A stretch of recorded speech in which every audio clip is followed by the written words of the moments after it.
Good job there, Gotta Trevor. start You're doing a streaming great there. You know what? That's why they pay you the big bucks, Trevor. That's why they don't pay me at all. Oh, TK here leading the way. Peak will be joining us. He is right now on the court steps of Jefferson County, waiting to see if the paternity test came through. Oh, no, I'm kidding.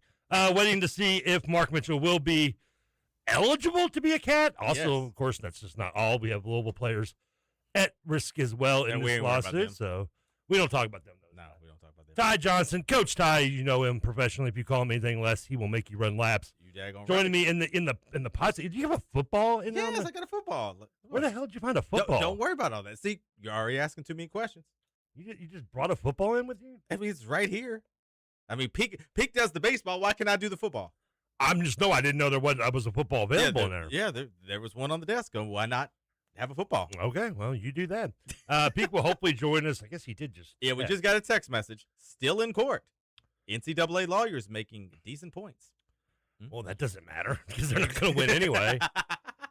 I mean, seriously, because there's some things I want to talk to you about What's Ty, but let's look at this. Like, are you in any fear as a Kentucky fan that you're not going this? I mean, I guess you could fear that you may not get Mark Mitchell, but even though the consensus seems to be he is locked to go to Kentucky. Yeah.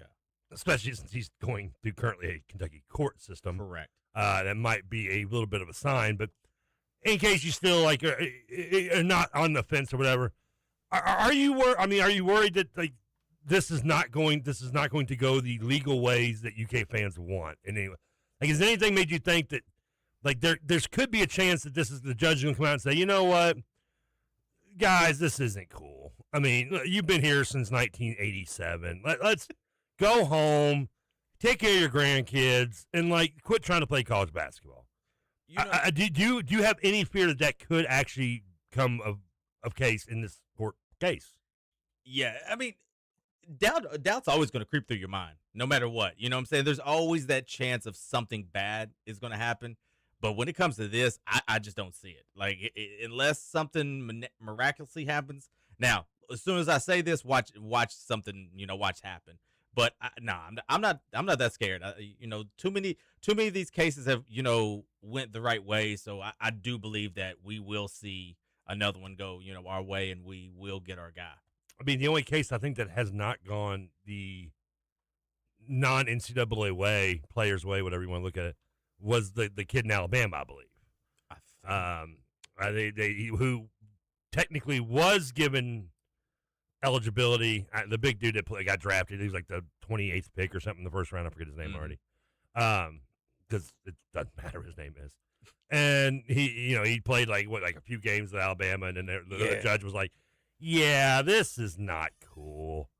And then they ruled him. But short of that, and that's like one out of I don't know what, like hundreds of cases that we've seen already. But we knew he was going to go get ruled ineligible. I mean, that was just a weird thing. Like that whole, what was it, like 2 weeks? Was it 2 weeks that he got to play before he got ruled ineligible? He played a few games. Yeah. I mean, I can't remember how many exactly, but he played a few. Now, the impact he had can be, debated, but yeah, you're right. He was still play. He still played, and and they were like, never mind. And I guess they didn't vacate anything. They were like, since he was technically legal, we can't, vacate anything. But let me ask you this though, Trevor: if you was a 24, 25-year-old, and these guys are making millions of dollars, wouldn't you fight for at least one more year to make that $1 million to $2 million? Oh, I mean, no, I don't understand why anyone want to go to the NBA. I get this. If you're a guy who's going to be looked at as like a top 15, top 20 pick, even top 20 pick sometimes questionable. Yeah, but a lottery pick, top 10 pick, like I get it. Yeah, you want to go to the NBA not primarily because of what you're going to make in your first deal, but what you're going to make in that second deal / extension that you first get because.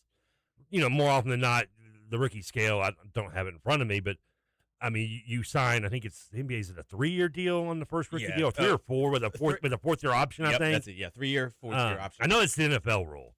I think the NBA is similar. Let me take a look here. And, more often than not, when a player is, blossoms very quickly, they will end up, signing a contract extension after their rookie year or sometimes their second year, and that's the money they want to make.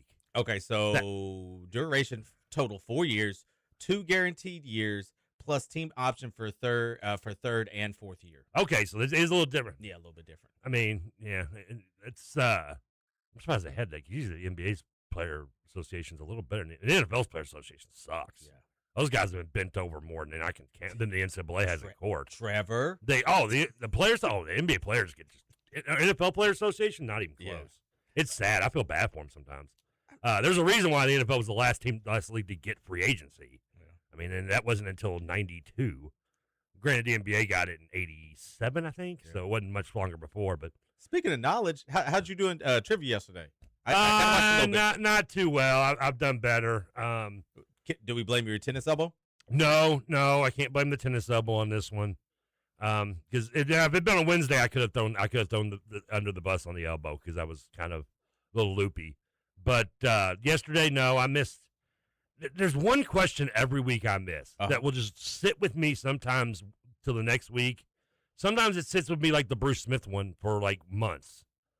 And yesterday was one. The last question, if I get it right, we go 10 out of 20, which, we shoot 50%. I'm usually happy. And it was a movie question, which I should never get wrong. And it was, and don't get mad at me because it was involving a black actor. And I got it wrong. That's terrible, Trevor. I know. I must be just completely racist. Like, oh my gosh, Trevor! Yeah. What is going on with you? Yeah, I'm surprised you're not wearing a hood. No, first and foremost, you know what? You know what, Trevor? Listen, well, when I'm not here, you always get the black actors wrong, but when I'm here, you get them right. What's going on here? Yeah, I'm trying to impress the guys.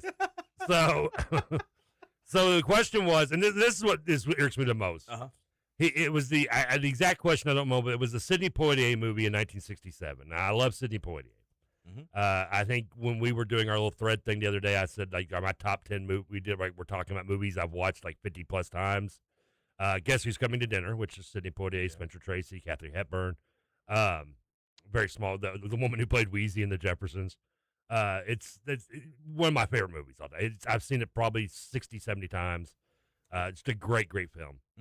Interesting fact in that film, Spencer Tracy and Katharine Hepburn, who'd been married and did dozens of films together, he was very ill during that movie. In fact, died during the post-production before it was released. And Hepburn, who was his wife for so many years as well as screen partner, was so upset that she never watched the movie until the day she died, which she lived to be like in her 90s, late 90s, I believe. So that's a sad little story, but I knew it came out in 1969, giggity. So I knew it wasn't that movie. And so I was down to two movies, and you can tell me if you've seen them or not. One was A Raisin in the Sun, which is a classic, obviously, movie and film and book. Not to ruin it, but it did do a remake that P. Diddy starred in. Not nowhere near as good as the Poitier version, obviously. And the other was In the Heat of the Night, which is was a movie, excellent movie with Sidney Poitier that was turned into a television show starring Carol Connor and the big redneck dude from Grace Under Fire. I forget his name. So I swore In the Heat of the Night was like 1971 or 72-ish. So I don't know why. So I said Raising the Sun. Steve Peake's like, I don't know. Hey, who's Sidney? Who? He's like, Sidney Potter? I'm like, Steve. Peake, just back off on this one. We love you. I'm just kidding. Because he got like as many as I did, so I can't talk trash. But so I went with Raising the Sun. Yeah. I'm doing this whole thing. I'm like, it can't be In the Heat of the Night, right? It can't be Raising the Sun. Corey's like, nope, In the Heat of the Night. I'm like, you bastard. I mean, I knew I had it. Now they're giving us 10. So that being said, that didn't work out for me. We'll find out here soon will we find out officially today? Who this I would think so. But it's the court system. Like speed is not, despite its attempted selling point, not its really strength. Yeah, but I mean, they push it off to today. From what I've heard, they push it off to today. But I mean, again, that's our court system at its best. That's true. But I still think you're going to get a ruling today. There's no way you can go any longer, because didn't he have like a time frame between now and Tuesday or something like that? I could be totally because that's one of the big, because this has been, I mean, this entire thing. I mean, if you think you've gotten sense of it, you have no idea. Like, you think you know, but you don't know. Right. 100%. Like, anytime I think I've learned something new and I think I figured this whole, like, this court, all this legal ease out, something new happens, and I'm just like, you bleeping kidding me. Like, I clearly don't know jack. This is like I'm in college all over again, or high school, or middle school or losing my virginity. Either way, all of them, I thought I had it down, and I didn't. So, like, you literally have to be like, we're learning like court and we lingo. shouldn't be. We're learning court lingo. I think that if I wanted court stuff, I'd go back and rewatch another SVU rerun. You know, I'd go watch something legal related. I'd go watch Legally Blonde, Runaway Jury. That would be perfect for you. Legally Blonde. Jury Duty with Pauly Shore, which, by the way, inspired me to register to vote, even though I didn't want to vote. I just wanted to be on jury duty for once in my life. I thought it'd be cool. Turns out it wasn't. Nothing like the movies make it sound. Very disappointing. You think? Then on top of it, I'm like, you know what? I'm going to get this easy case. I'm going to go in there and I'm going to get this guy. It's like shoplifting, like, you know, Dove bars or something. And it's going to be, no. I get a capital case where a guy's charged with killing a 2-year-old. Like, do you understand the stress you got to go through in this? Like, I'm paying attention for 9 hours a day. I got to be there at 9 a.m. Do I look like someone who stays awake at 9 a.m.? You know, listening and having to make myself listen to, because a gentleman's life is at stake. It sucked. The worst part, I think, about all that was it was 2 weeks long. We went the full 2 weeks. We didn't get sequestered or anything, thankfully, for whoever would have got stuck with me. But we had to go back in the other room. You take your cell phones. They bring you lunch. It's like, we're going to bring you lunch, even though we're sticking you back here for God knows how many hours. Yeah. And but when we were called back, I guess I just never noticed it during the whole 2 weeks that there was 14 of us. I don't know if it didn't occur to me. I don't count. I just didn't pay attention. How did you not know there was 14 of you? Well, because I just didn't realize it because all the chairs were being filled. I just assumed it was the jury. I didn't sit there and go, okay, I'm 1, 2, 3. You know, I was juror 4, I think, by the way, for the record. 4 or 5. I was on the front row, like right in the middle. There's going to be a documentary about that. I know. So, like, but what I'm not, long story short, if that's not too late to do right now, was that when they were going to, okay, now we're going to send the jury back. 2 of you will be counted as alternates. I'm like, wait a minute. You mean I could have sat here for 2 weeks? Like, paid attention. I paid attention. God help me. I paid attention. God help that guy more than me, but. And there was a chance where they were going to be like, because what they do is they just draw 2 numbers out of a hat. Yeah. And if your number gets drawn, peace. You can just go, you can leave. Or you go sit in another room and wait in case you're needed. I wouldn't even be involved. I was like, if they draw my number, I'm going to be so peeved. I might just like throw a hissy fit like in Toys R Us at age 8 in the middle of this courtroom. You didn't get your toy that you wanted. Yeah, I'm like, I want my He-Man. I want to judge this man's life. So, but luckily, I did get picked. Yeah. I felt bad. The only 2 people in the entire jury I connected with, the kind of younger, middle-aged guys that were kind of cool. One was a Viking fan. Yeah. Another one taught me what Twitch was. And they were the 2 that didn't get picked. I was like, peace out, dudes. You know, so that worked out. That is my court experience. Have you ever been on jury duty? I've never been to jury duty. Are you registered to vote? Yeah. Okay, I've never voted. I literally registered just to get called on jury duty, thinking I would get a chance. Yeah, I've never been there. Like, I don't know if I would, like, I know if you get the letter or whatever, you got to do it. But I mean, I don't know if I would want to do that. You don't have to. They can't prove you received the letter. Yeah, but I'd be the one they proved. Well, we put it in the mailbox. Yeah. We saw it. He opened it. You got a ring cam on you. I mean, if I got it again, I probably wouldn't do it. I'd probably just ignore it. I say I wanted to do it the one time. I was kind of thought it was cool. Yeah. It was actually in the very beginning stages of KRC days. I think this show began in January of 18. Yeah. And I know that because right after it started, I went and saw the Eagles win the Super Bowl in February of 18. And my court case was in November of 18. So, I mean, the show was still very, very young. Yeah. At the time. And so I think people, one of our early listeners, like actually took a photo of me sitting on the bench across from the courthouse, like eating my lunch one day. Oh my God. Like this is the man who's like deciding a life. Well, they didn't know that at the time because I couldn't tell anything. Yeah. About it. I couldn't say anything about the court case until it was over. Spoiler, I guess if you want, he was found innocent.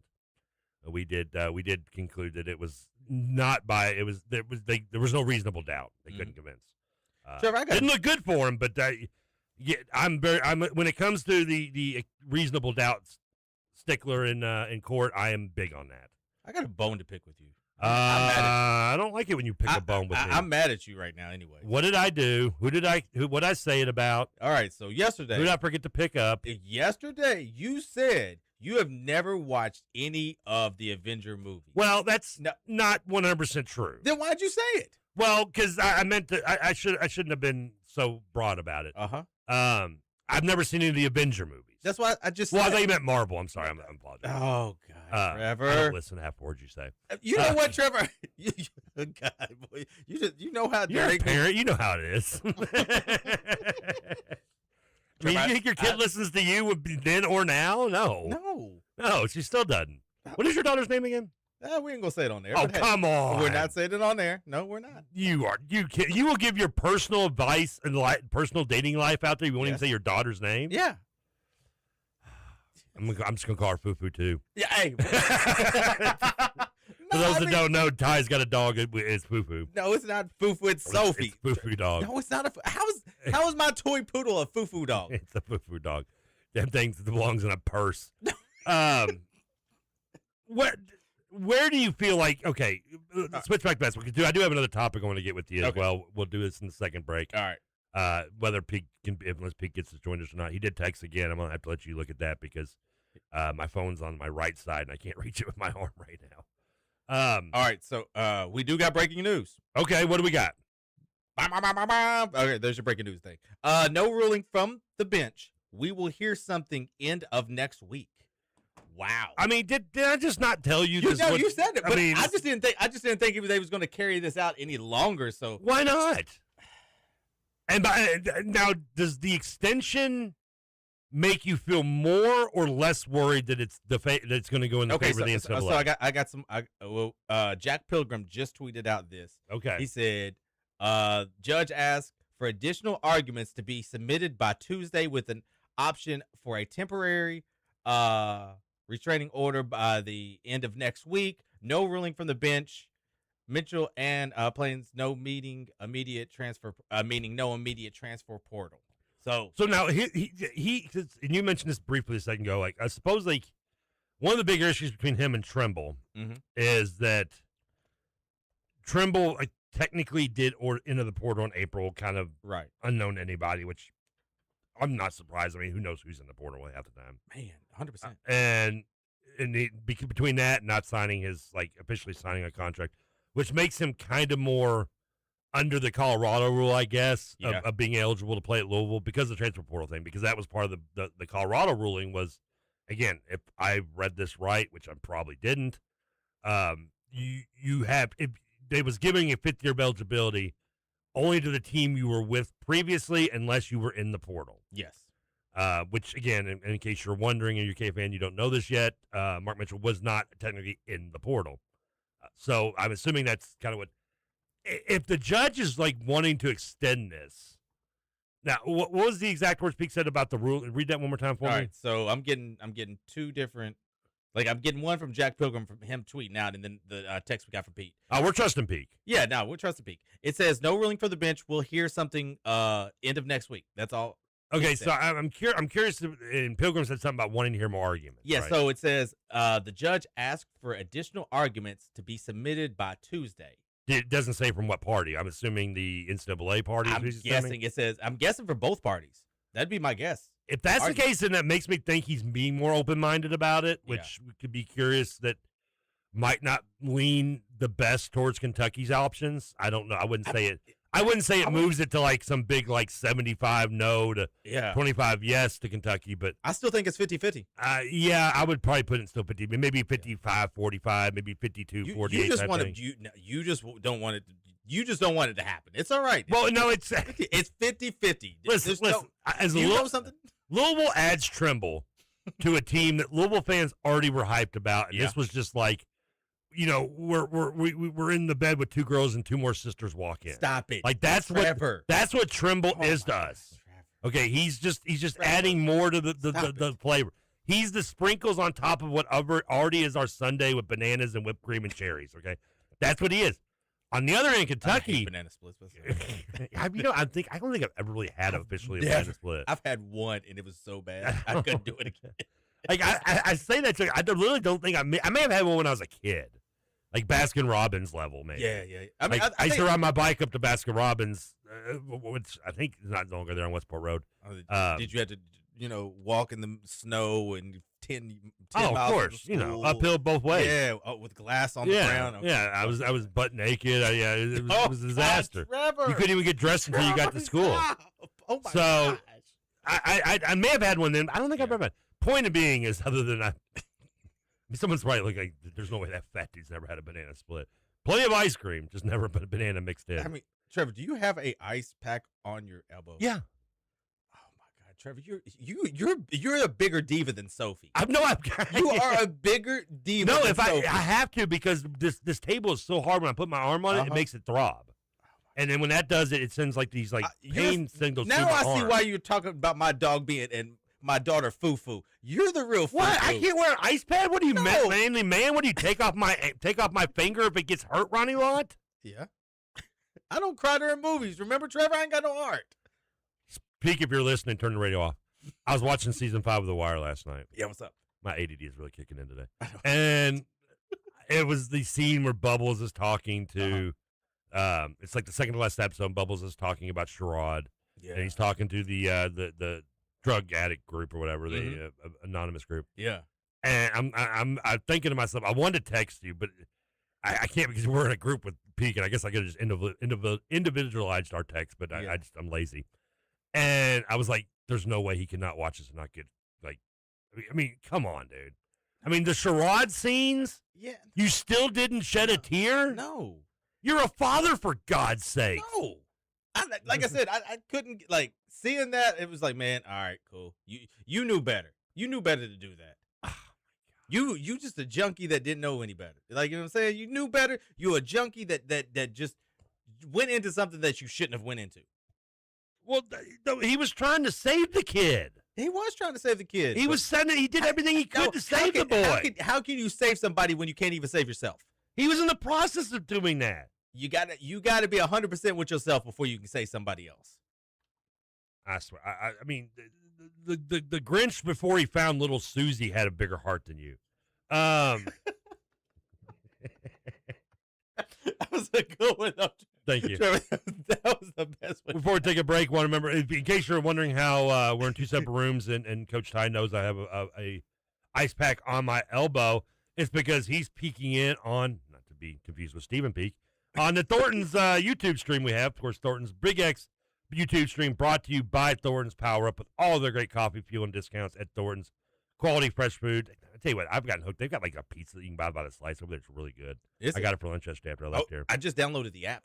You can get that Earnify app. It helps you save every time you go on gas. 5 cents per gallon, by the way. Earn points, fuel, convenient purchases, and 250 welcome point offer on your Earnify app.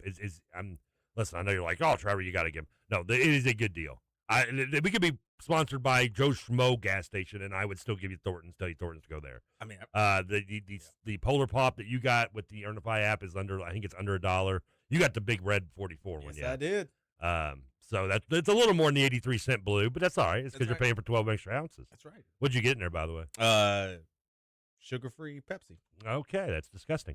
Trevor, I swear to God, I don't know if I'm allowed to sponsor this, but I will say this. Also, when you use your Thornton's Earnify points in your Earnify app, if you're buying a 2-pack of something that you're not allowed to promote, it is the best. It is as cheap as anywhere you're going to find it in Louisville. Oh my God, when you go buy 2 packs of something.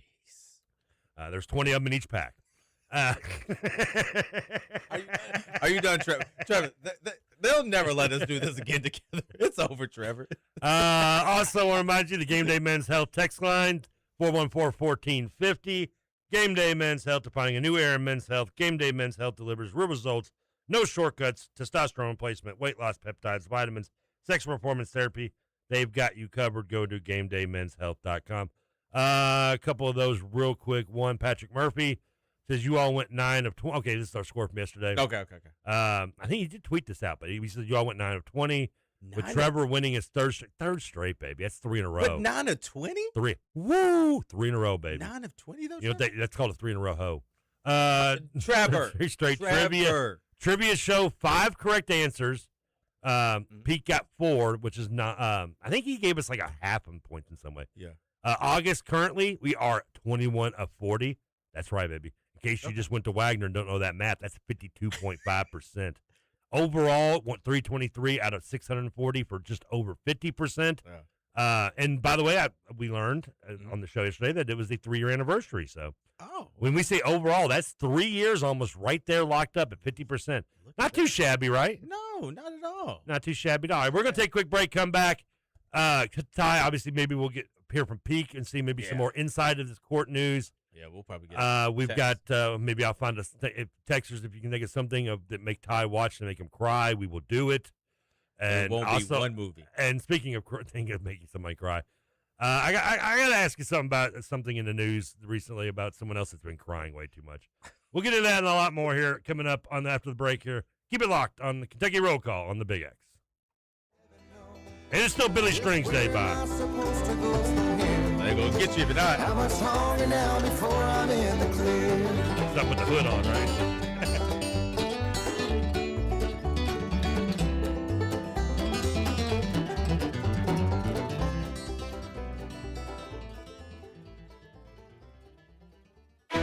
Attention Hoosier sports fans, a critical shortage of referees is affecting high school sports all across our state. Without enough officials, JV and freshman games are being rescheduled or canceled. Even varsity sports like softball and soccer are being impacted. Without officials, student athletes miss the opportunity to learn and grow. Schools don't get the chance to compete. Communities don't have a place to gather as one. That's why we need your help. I'm Brian Lewis, Assistant Commissioner of the IHSAA, and I oversee contest officials in Indiana. And I'm Carmen Hawk, and I've been officiating high school sports for the IHSAA for over 25 years. Without officials, there are no high school sports, period. Fans, this is it. It's your time to get off the bench and get in the game. Visit IHSAA.org and click Become an Official to get started.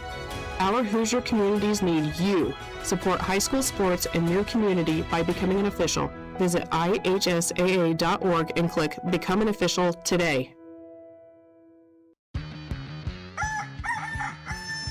Roosters is the place to watch your favorite teams play. From college to the pros, Roosters has all the games. Plus, you're going to love the food at Roosters. Come watch the games and enjoy 79-cent boneless wings every Monday. Roosters with 6 Kentuckiana locations: Dixie Highway, Preston Highway, Fern Creek, Shelbyville Road, Springhurst, and in Clarksville.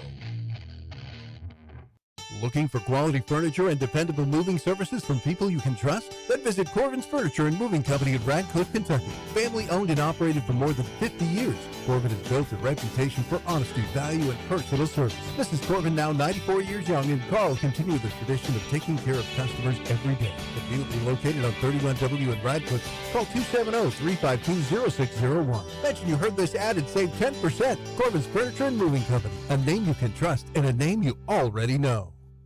The plumbers, pipe fitters, welders, and HVAC technicians of Local 502's commitment to excellence can be seen in our community every day. The KFC Yum Center, Ford Motor Company, and the Omni Hotel are just a few examples of their professional craftsmanship. Local 502 has been part of our community for over a century and invests over $1 million annually training skilled local workers. Members of Local 502 are your friends, neighbors, and children's coaches.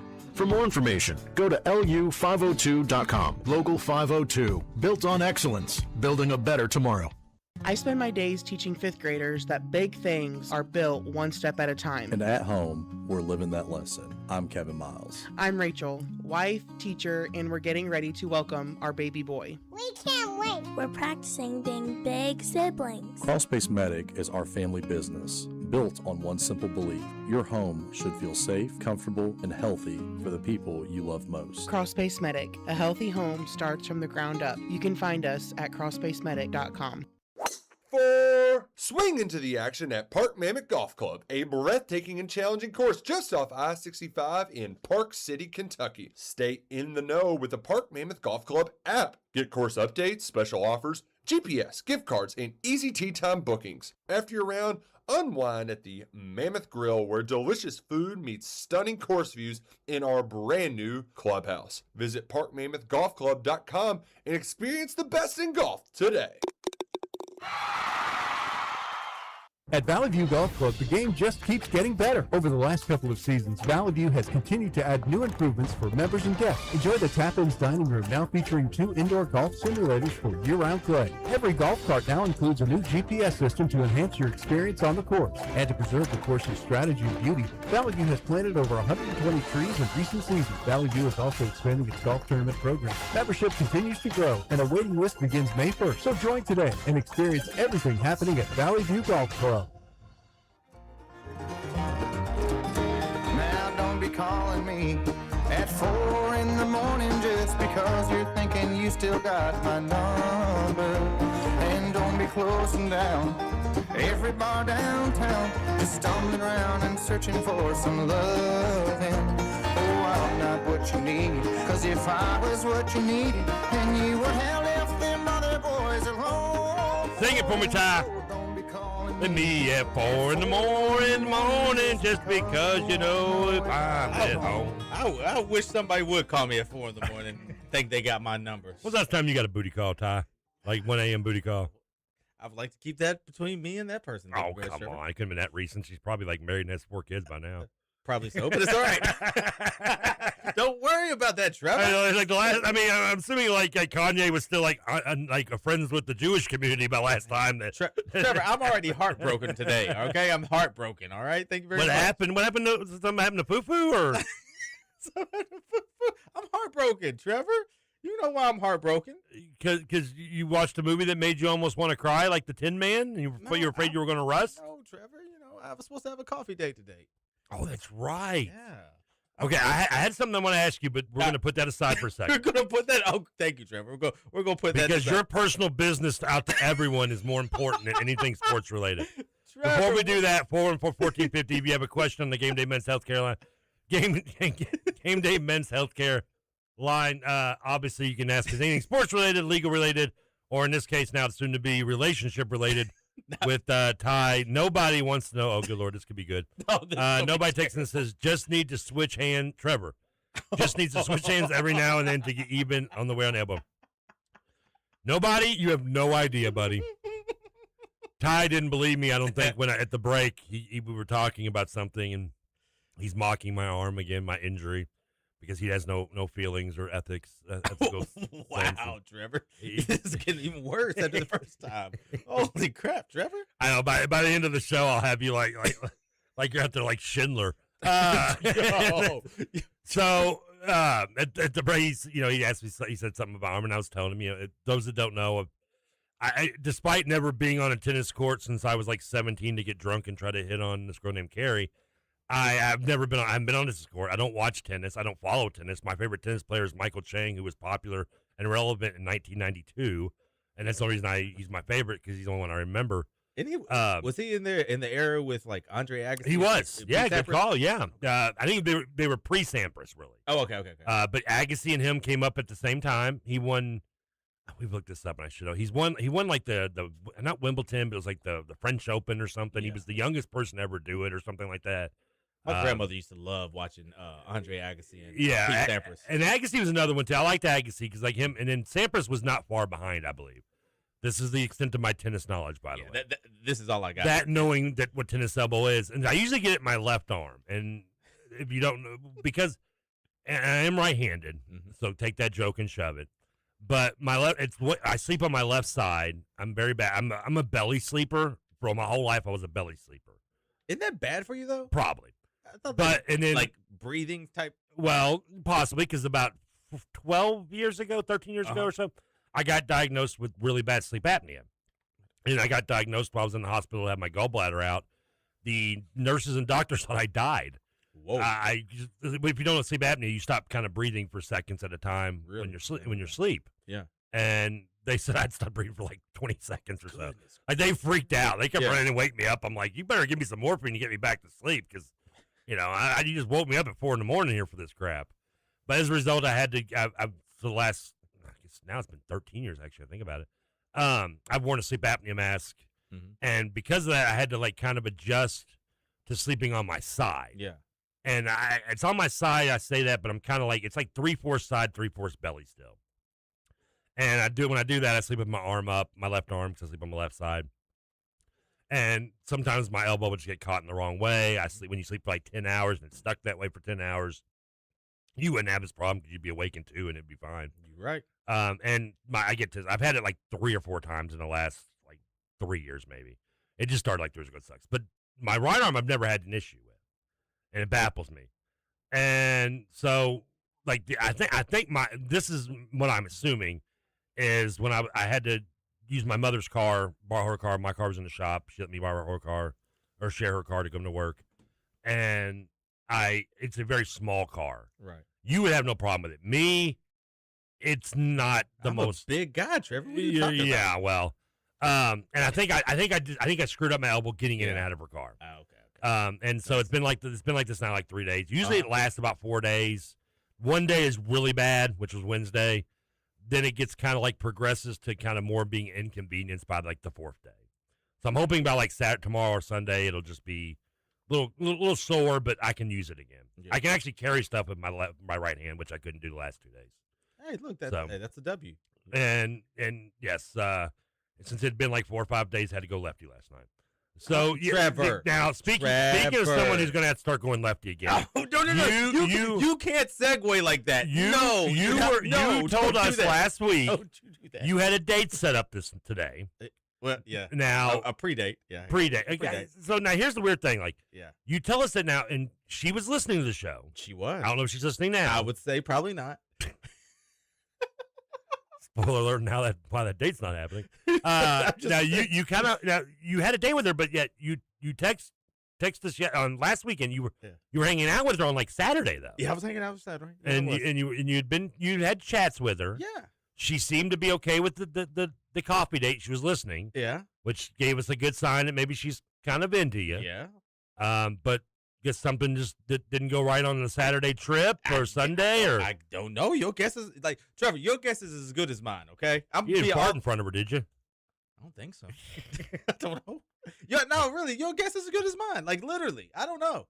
Like I've got a rule. You have to be in a relationship for at least 6 months before you fart in front of her. Really? Yeah, that's my rule. No. I didn't get that rule. No, I mean I got a rule. If I don't hear from you in 24 hours, then I cut you off. I mean that's just the simple fact. But you weren't actually dating, right? But still, if nowadays with telephone, with cell phones, computers, whatever, you at least could be like, hey, good morning. You could say whatever you want. You can even say. But Trevor, the thing is like, and it's your rule, your life. You do what you. A little needy, Ty? No, not really.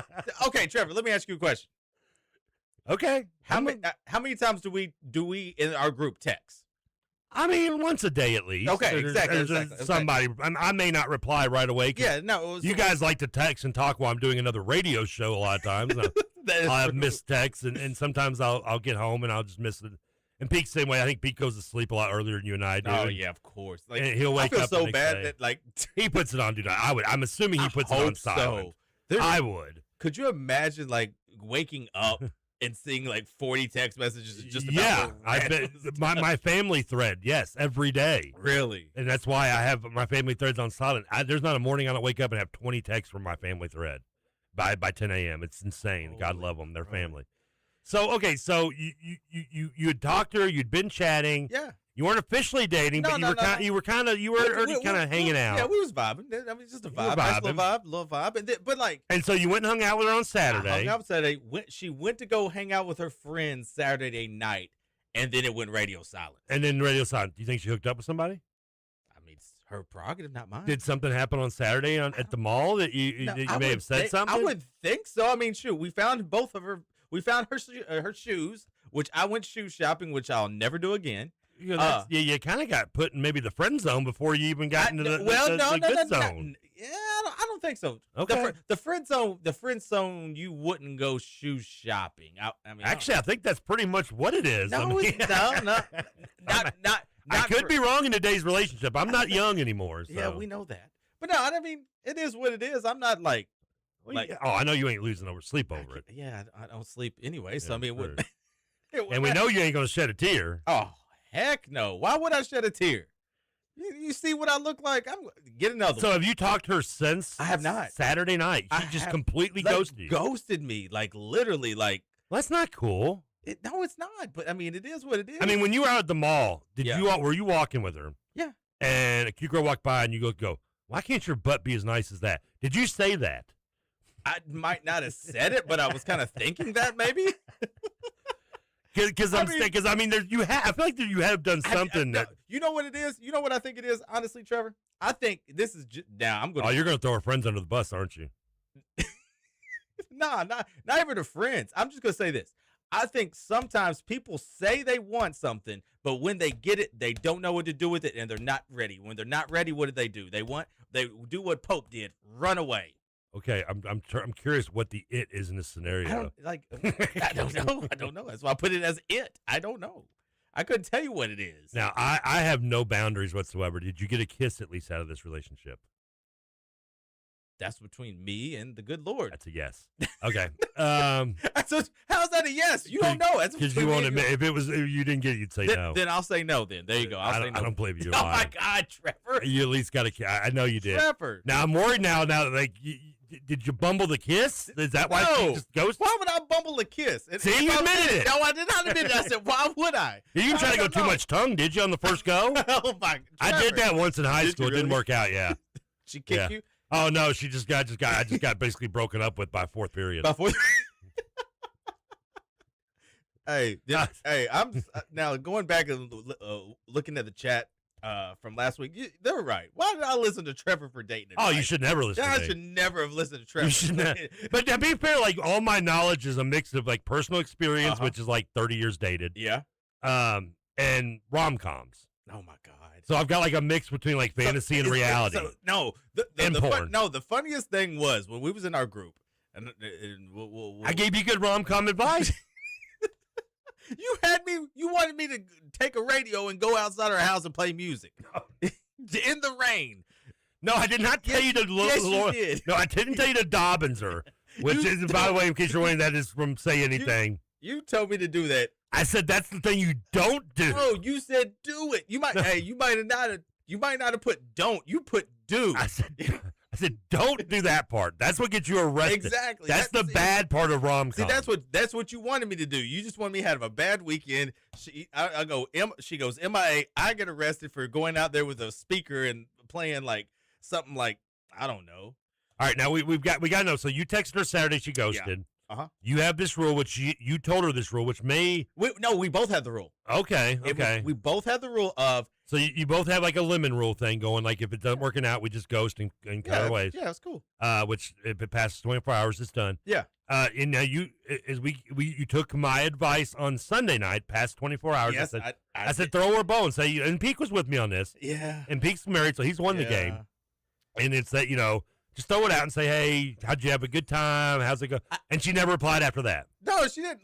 Did you ever text her again after that? No, I did not. Okay, good. But here's the thing. This is where I shouldn't have listened to you and Peak. Well, that's exactly from the beginning. Why. I know, 100%. But it's okay. It's your own fault. 100%. Now it's just me and Fufu.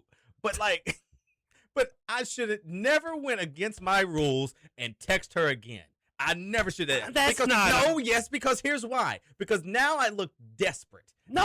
Yes, it does. You look desperate. Then I'm going to text her again. One more text is not desperate. Yes, now, it is. I asked you if you text since then. You said no. That would have been desperate. No. If you texted her like on Monday and been like, desperate. hello, is anyone there? I mean. No, desperate is texting again after she went ghost for a whole day and a half. I did desperate most of my adolescent years. That's not desperate. Trevor, stop. Trust me, I've done desperate. No, I'm not. I should have never even texted her. But that's not even on the brink of desperation. No, trust me. But I give you a Peak. Peak literally. I'm not going to say all of his texts, but that was I was like, oh, Peak. That was kind of. Now I see why you married to me and Trevor are single. Good job. Now, do we hate this girl now? No, I hate such a strong word. No, is she dead to us? Yeah, she is dead. But I mean, she's banned from KRC. No, I can't say that because then that takes away from a listener and a viewer. So no, I can't say that. Yeah, but if she's gonna ghost star one of our men, and we don't want her. But no. I mean, we still. You just because the kid can play ball, you don't bring him on the team if he's point shaving. Well, I mean, yeah, you still do. I mean, we see that in the NBA all the time. Well, yeah, and you are a UK fan. Now that's been beneath any Kentucky player to point shave.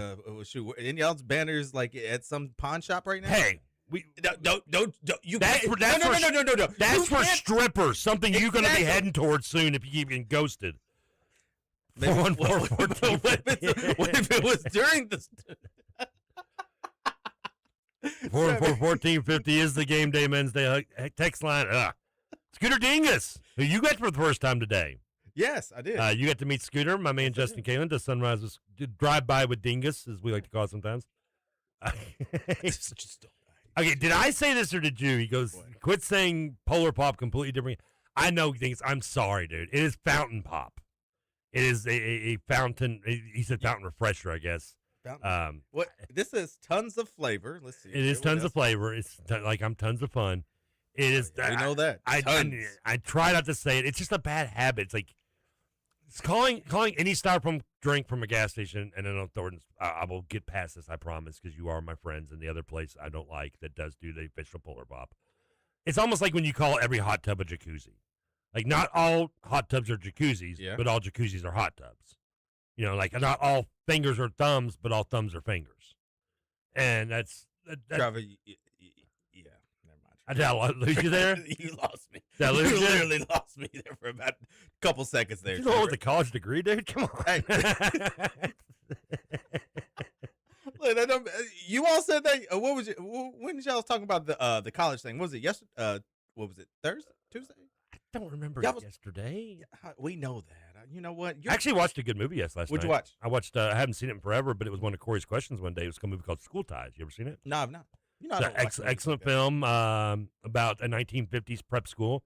Brendan Fraser, coming off his Encino Man role, was brought in as a ringer to the a prep school in the 1950s New England area, I believe, to be a football star quarterback.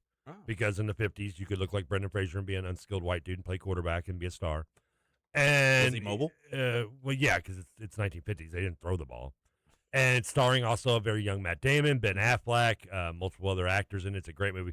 He's frowned upon when they find out he is the Jewish consent, and they don't like that. I don't know if you know this. There was a lot of backlash with anti-Semitism in the early 50s because of World War II. Unfortunately, still is, which is ridiculous. But it's an excellent movie. Very, very good. Matt Damon is a total a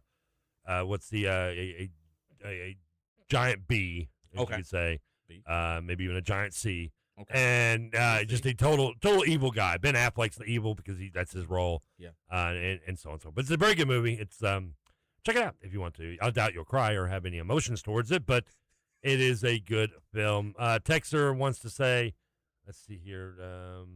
Those were Scoots text. Friday Night Lights Scoots beating under. How can you be 3/4 on their side and 3/4 on your belly?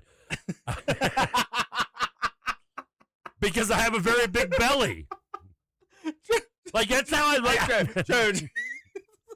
I know the math doesn't work. Texas, I can see this Texas like looking like poor Zach Galifianakis when he goes to the table and hang over like all these numbers are. Like how the hell is that? I have a very large belly. That's why. That's how that mathematically works. That was a good one right there. Let's see. A texter says this is actually from Josh. No South End, just regular Josh. It ain't none to cut that off time. Oh my God. See, that's what I like to hear. Hey, listen. Hey, I'm trying to tell you. Like the thing is, though, Trevor. Here's my whole thing is. I love the fact you have the rule. That's great. I mean, it's not. I couldn't do it because beggars can't be choosers over here. I mean, but Trevor, if you cannot respond to somebody in 24 hours, you've got 24 hours. I sleep 3 hours a day. But you weren't actually. If you were dating her, I could get that. I get that. But you're still in like the process of like not even.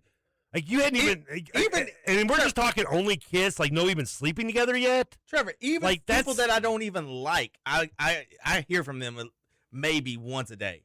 On some people, Well, I that's just don't kind of even. sucked if you don't like them. I'm just saying, the people I'm like, all right, whatever. I hear from them at least once a day. Do you feel like you would sleep more if you just didn't have to contact everybody once within 24 hours? No, I still wouldn't sleep. Trevor, I've done this like my whole life. Like, if you're like you're going through your contacts every day, like, oh, I didn't think that guy in 18 hours, got text him.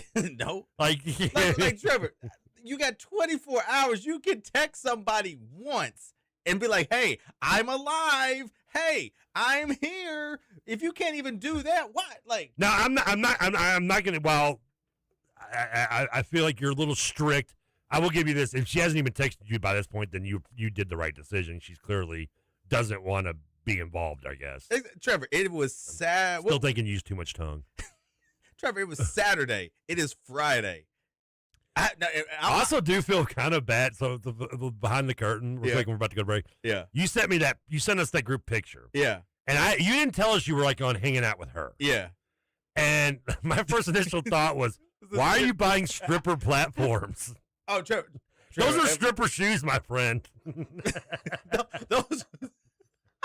They and I said that, and then you were like, I'm with the Friday. I'm like, oh crap, maybe I shouldn't have called her a stripper. No, it's all right. Now I can because she ghosted you. Yeah, she's a dirty stripper island. Oh my, stop it, Trevor. Trevor, I tease. Yeah, I know you do. But seriously, just text him back. Nobody's advice for you is and then he capitalized always. Uh-oh. I like how isn't nobody married? You always treat them as a booty call until they say I love you, then figure out what's after that. I'm kind of with nobody. He's old school like I am. Uh-huh. We're both old men. Yeah. He's just married and I'm not, which means I don't know. I'd rather take advice from nobody then. Literally. All right, we got to take a break. I guess did Pete text? Yeah, what did he say? Pete says, all right, listen. Pete says I'm not coming back to the show ever again. He said, all right, he said, I was going to call in, but this is more entertaining. I'm done. Well, hey, there he is. Well, he's here. Peak, we're going to break. We will have Stephen Peak here in the studio. Ty might have to be moved his seat. I don't know. I'm moving. We're going to figure out. Maybe Peak has better advice for you other than what I gave you. Plus, I want to hear Peak's thoughts on the what's going on in court and with the. I got to get your thoughts, guys, on the Jaden Daniels stuff. I know you've seen this. Oh, yeah. Speaking of somebody acting like a bee. All right, we'll be right back on the other side of the break. Check your roll call here on the Big X. Now don't be calling me at 4 in the morning just because this is what Ty said to her. You still got my number, and don't be closing down every bar downtown, just stumbling around and searching for some loving. Oh, I'm not what you need, cause if I was what you needed, then you would have left them other boys at home. This is Kentuckiana's only locally owned sports talk. The Big X, AM 1450 and 96.1 FM, WXVW Jeffersonville. Hey there, New Albany. This is Mayor Jeff Gahan. It's another year here in our River City, and what better time to show your support for our high school's athletic programs. Whether it's basketball or football, track and field or soccer, swimming or tennis, our Bulldogs are giving it their all on the field and court. So let's rally behind them, New Albany. Come out to the games, cheer them on, and let's make some noise. Let's show everyone what it means to be a part of the best city in southern Indiana. Go Bulldogs. Hello, I'm John Burke, president and owner of United Mechanical. My Christian faith is the foundation on which my company operates. Since 1999, United Mechanical's workforce has provided quality and dependable HVAC, plumbing, electrical, and refrigeration services for all of Kentuckiana's commercial and industrial businesses. Our mission is simple: to deliver a comprehensive array of reliable services in an ethical manner and always put our client first. Call United Mechanical at 502-339-1133. That's 502-339-1133. Defining a new era in men's health, Gameday Mens Health delivers real results with no shortcuts. From testosterone replacement, weight loss to peptides, vitamins, and sexual performance therapy, Gameday Mens Health will have you covered. Their in-house lab gives you answers in just 15 minutes, and our clinic is designed for men who value privacy, speed, and results. Visit GamedayMensHealth.com. Real men, real science, most importantly, real change. Visit GamedayMensHealth.com. Attention Hoosier sports fans, a critical shortage of referees is affecting high school sports all across our state. Without enough officials, JV and freshman games are being rescheduled. or canceled. Even varsity sports like softball and soccer are being impacted. Without officials, student-athletes miss the opportunity to learn and grow. Schools don't get the chance to compete. Communities don't have a place to gather as one. That's why we need your help. I'm Brian Lewis, Assistant Commissioner of the IHSAA, and I oversee contest officials in Indiana. And I'm Dion Smith. I've been officiating high school sports for the IHSA for over 17 years. Without officials, there are no high school sports, period. Fans, this is it. It's your time to get off the bench and get in the game. Visit IHSAA.org and click Become an Official to get started. Our Hoosier community needs you. Support high school sports in your community by becoming an official. Visit the IHSA.org and click Become an Official today. Options. When it comes to insurance, that's exactly what you deserve. I'm Chad Hennessy with InsureMax, and I've been proudly serving the Louisville area for over 25 years. As an independent agent, we work with auto owners insurance to find coverage that fits you, not the other way around. InsureMax delivers strength, service, and peace of mind through partners like Auto Owners Insurance. More choices, more options. Call me, Chad Hennessy, at 502-479-4085. Roosters is the place to watch your favorite teams play. From college to the pros, Roosters has all the games. Plus, you're going to love the food at Roosters. Come watch the games and enjoy 79-cent boneless wings every Monday. Roosters with 6 Kentuckiana locations: Dixie Highway, Preston Highway, Fern Creek, Shelbyville Road, Springhurst, and in Clarksville. This is Dugan Ryan. I would love the opportunity to talk with you about how we can help grow your business and have your business's brand associated with Big X Sports Radio. Give me a call today at 812-725-1457. Heat advisory is out for parts of central Kentucky. That will continue to be the case for the next few days, it looks like, with the heat index climbing easily into lower 100s, perhaps even up to 110 at times. The one saving grace will be some scattered thunderstorms, which will remain possible at any point this afternoon and this evening. Lows tonight in the mid to upper 70s. From the Wave Storm Tracker team, I'm Brian Good. Welcome back to Kentucky Roll Call. I think we ain't doing it. You personally, I think we ain't doing it. With Walker and Peak.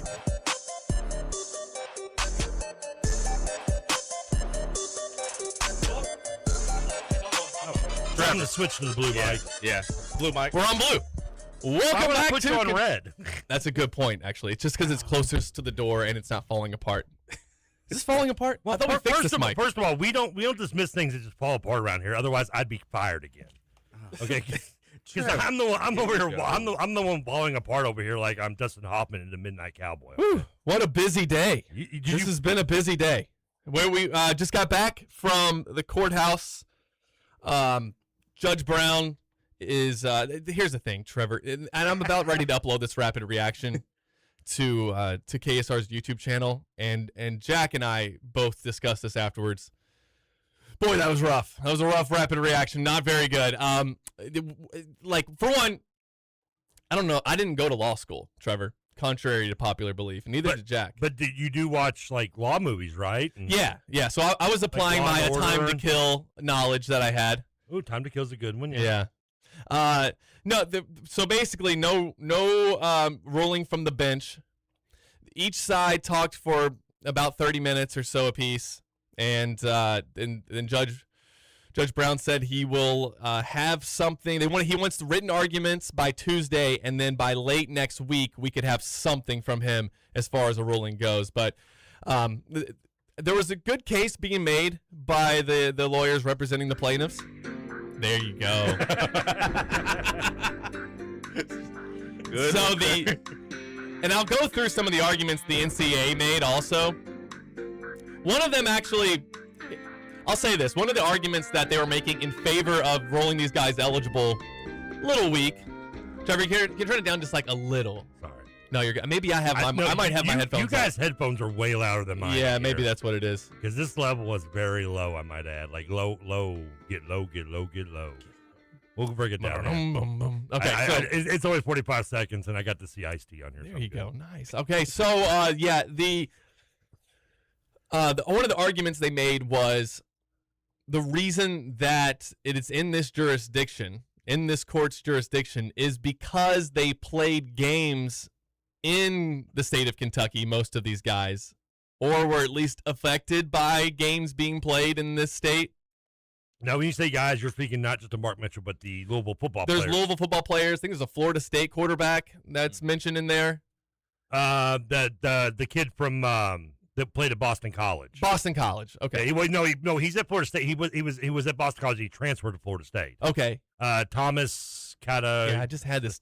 It's a very long Italian name. Yes. So I don't think Italian. How do you feel about that argument? If you played a game in Louisville, this is within your jurisdiction. It's basically saying that there was what do they call them? Injuries, right? Ooh. Like he lost, like hurt him money wise. It's hurting him. It's hurting him financially. Now, again, my legal knowledge is limited to pretty much the SVU episodes I've watched. So yeah, I don't know. Me too. And that's why I didn't know if like Law and Order, if all these things were helping me, and they weren't. So unless one of these guys also went to Baylor and committed the R word, I don't think my expertise is going to help with this. No. So, but I do. Mike did go to 1 year law school, and I have watched other movies as well. Oh, well, then we're good. We should be excellent. Is this? First of all, the extension of this, I assume, is more a favor towards the judge wanting to basically pick the NCAA, but needs them to bring their more of their A game, I guess, in this scenario. Because if this was the NCAA was going to lose this court, I figured this judgment would have come out today. Is that if you were in the court, did you get that feeling? And Jack and I discussed this afterwards as well. He said, I asked him, how do you feel? And he said he still feels confident. Okay. I still feel confident. But, I think that this went the NCAA's way today because they got to kick the can down the road again. When you say you feel confident, is that confidence still based on just the fact the NCAA's won one out of 600 court cases? Right. So that's you just assume that they're going to lose again. They did make a couple of good arguments though against these players playing, and one of them was an argument that you made, Trevor. And I thought about that argument that you made actually later that night. And okay, so I'll just say what it is. Tell me. The argument was I say so much crap, I forget what's good and what's not. Yeah. So the argument was, well, what do you do? First of all, the guys who signed up to play in 2022 as incoming freshmen. Yeah. They knew the rules. You get 4 years, and then you might get a red shirt. Yeah. But if you play your 4 years, you're done. Unless you get a fifth-year medical or whatever. Right. Yeah. So those were the rules. They agreed upon the rules, signed up, and played. Now, you could argue, well, where else were they going to play? Right. I mean, if you want to play at the highest level in college, you have to go through the NCAA. But they agreed to play under those rules, and so now their time is up. And they need to move on because now you have a new group of guys coming in as 18-year-old freshmen who think that they have a spot or may have agreed to play for a school thinking that I'm going to get 10 minutes a game. But now you may not because these guys might step in and take that spot from you. It's something that you said, Trevor. And now this doesn't apply to Kentucky per se with Mark Mitchell because you had a spot available. Well, yes, but that even if they have a spot available, I think what they're saying is that the freshmen coming in didn't anticipate these players being eligible as well. True. Yeah. So that they agreed to play for. But you know what? You know what I've said? Guys, Jasper Johnson agreed to play for Kentucky, signed with Kentucky, and he didn't know that Kentucky was going to bring in Jalen Lowe yet.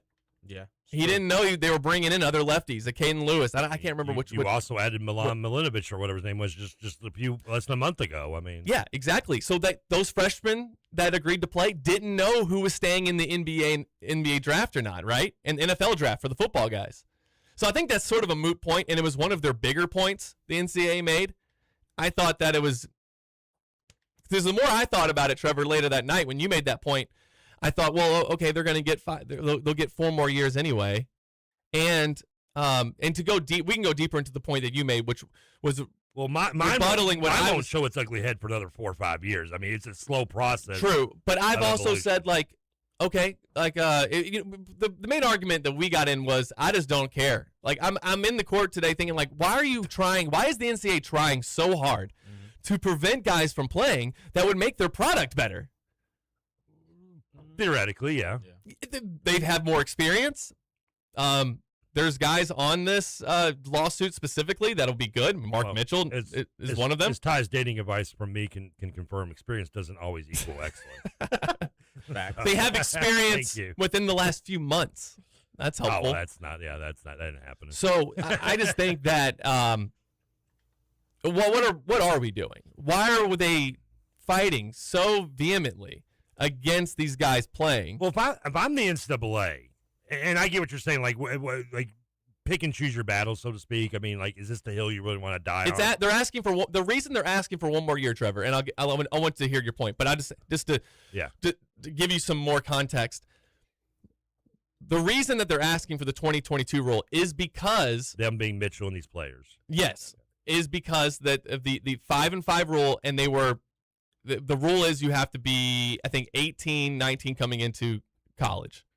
So these guys were 18, 19 coming into 2022. They are not older than 23. All of these guys are 23 and younger. So it fits within the parameters of the 5-5 rule. So it's not a slippery slope. It's not, 2021 guys should get on there now. No, because that's not. They would be older than 23. Most of them. Louisville once added a defensive lineman, a Mobley Okoye, who was only 16. I remember that. Yeah, he graduated at 19 years old. Yeah, and was one of the Louisville's top picks at number 10 to the. So I guess he could have. So if there was something like that, he could still play. But that again, because people are worried that like 26-year-olds and 27-year-olds will be playing against 18-year-olds, and that's just never going to be the case. And that only happens with the punting team. So right, there's like a 30-year-old. Yeah, they're all from Australia as well. I know. I just here's the thing. When I get the argument from the players, being Mitchell and Louisville players, and so on and so forth, of why we fall into this criteria. But I mean, let's push all the BS aside. It's because you can make the most money doing this for one more year than you're going to at any other level. Because if you could go the next level and make more money, you would have done it and wouldn't even be bothering with this. So let's at least be honest with each other in this. I know they won't be, but that's the truth. Is that they can say it's this, that, and whatever. The point is that they had the chance, and unless I'm not downing them for it. Who had the chance? What do you mean? Any of these players who are fighting for this extra year, it's because they know they can make the most money milking college basketball, of course. Football. That's actually one of the center arguments of. I mean, that's odd. That's for other lawyers. That's the main reason. I mean, you can claim anything else. And of course, it's the main reason. Okay, good. This is the most money that Mark Mitchell may ever get, and not just Mark Mitchell, but you're talking. I mean, like, yes, there's a market for their services, and you're taking that opportunity away from them. Is their argument. That shouldn't be a good argument for Mark Mitchell to get this, though. It's one of the good arguments. I see. I think it's wrong. I agree, but to me, if I'm the judge, I'm looking at it and go, well, yeah. And as I said earlier, who's to stop the next? I mean, you've been giving a rule, guys. You're given a time frame. You can't. Expect just to keep coming back. But there's guys who went to the G League and got to come back and are going to be eligible to play. They played professional basketball for 50-something games and then got to come in and play and get to come in and play college sports again. So why can't these guys who followed all the rules and they fit within the rules, within that 5-5, not older than 23, why wouldn't they be allowed to play? Especially when you are talking about, like, there's a financial gain to be made by all these guys. I mean, that's great, but you can't make you have to make if you're judging on this. Okay, and you're the NCAA. You can't make a judgment by when you're dealing with 300 and something universities.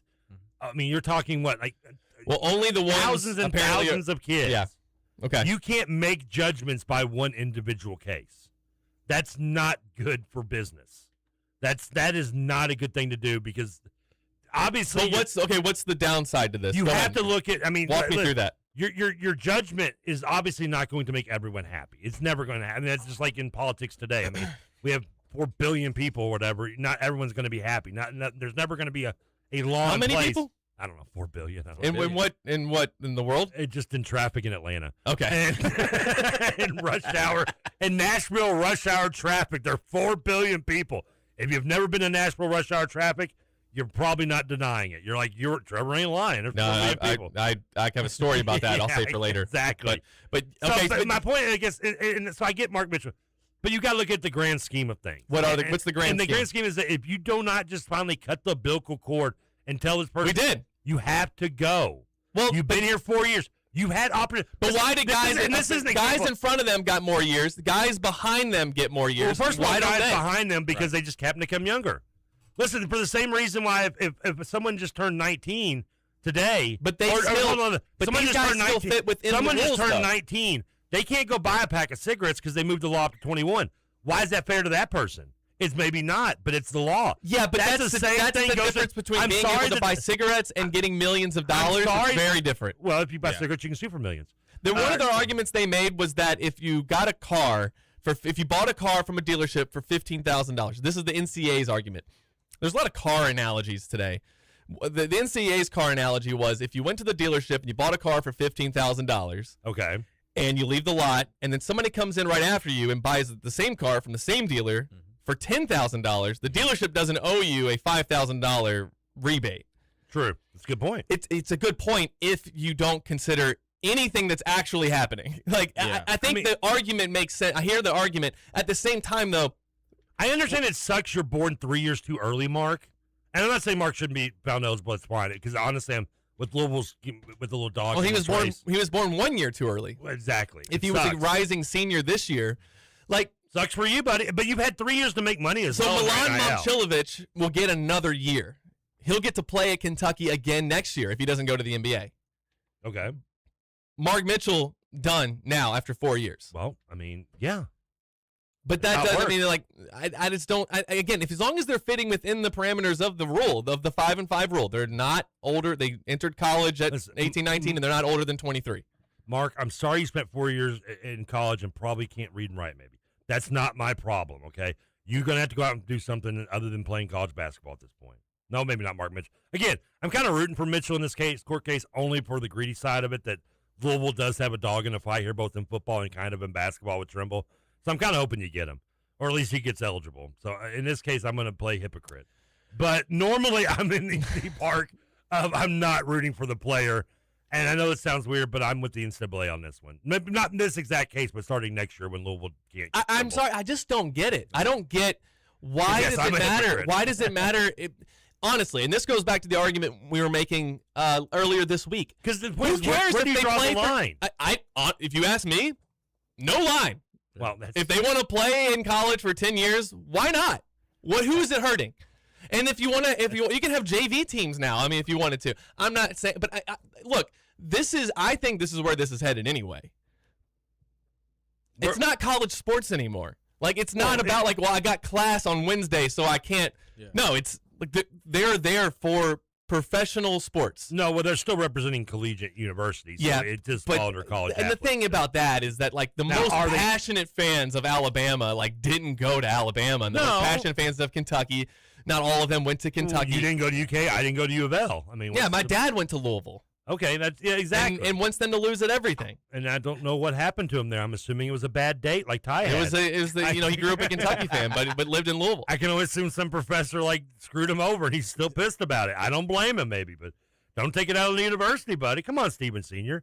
Look at the mistake you could have had 2 generations of Louisville fans. God, come on, Stephen. I just think that there's no. Why are we trying to prevent guys from playing? I don't understand that. And I wanted to be able to ask them what are we afraid of here? At some point you got to go home and grow up, man. You can't stay in college. You didn't stay in Murray for 8 years. No. I mean, would you have liked to stay at Murray for 8 years? Yeah, why not? I mean, you having a good time? No, I mean, I wouldn't want to pay off those loans. Man, them loans would be bad. Yeah. But that's okay, so it's better for sports when you have roster continuity, Ty. Yeah. It's all around better product if guys are playing together longer, right? I mean, from playing ball, how many times if you had a teammate for 3 years versus a teammate for 1, how much more synergy did you guys have? Depends how good they are. My 3 suite mates, because we had a suite. Okay. Nice. I was there for That's sweet. Yeah, sweet. Nice suite. I was there for 3 years, and that was literally my I knew everything about them. So yeah, no, good or bad. Yeah, good and bad. Yeah, both. But you also know them on the court. Yeah, 100%. We hung out with each other. We a couple of them couldn't go home for Thanksgiving. They came to my house, and all that. And then when when I go to New York, I can see see them. So it's just like it really helps. But my question to you would be, when do you cut it off? Like, at what age would you cut it off? Because you can't. If you're asking me, you can't. You Oh, can't not go to Beak's. third. Beak's got LeBron and LeBron Jr. playing college ball together. Trevor, great for college basketball, Trevor. But no, like, when do you cut it off though? Because you can't have these guys at 30 playing in college. Are they good? Are they good at 30?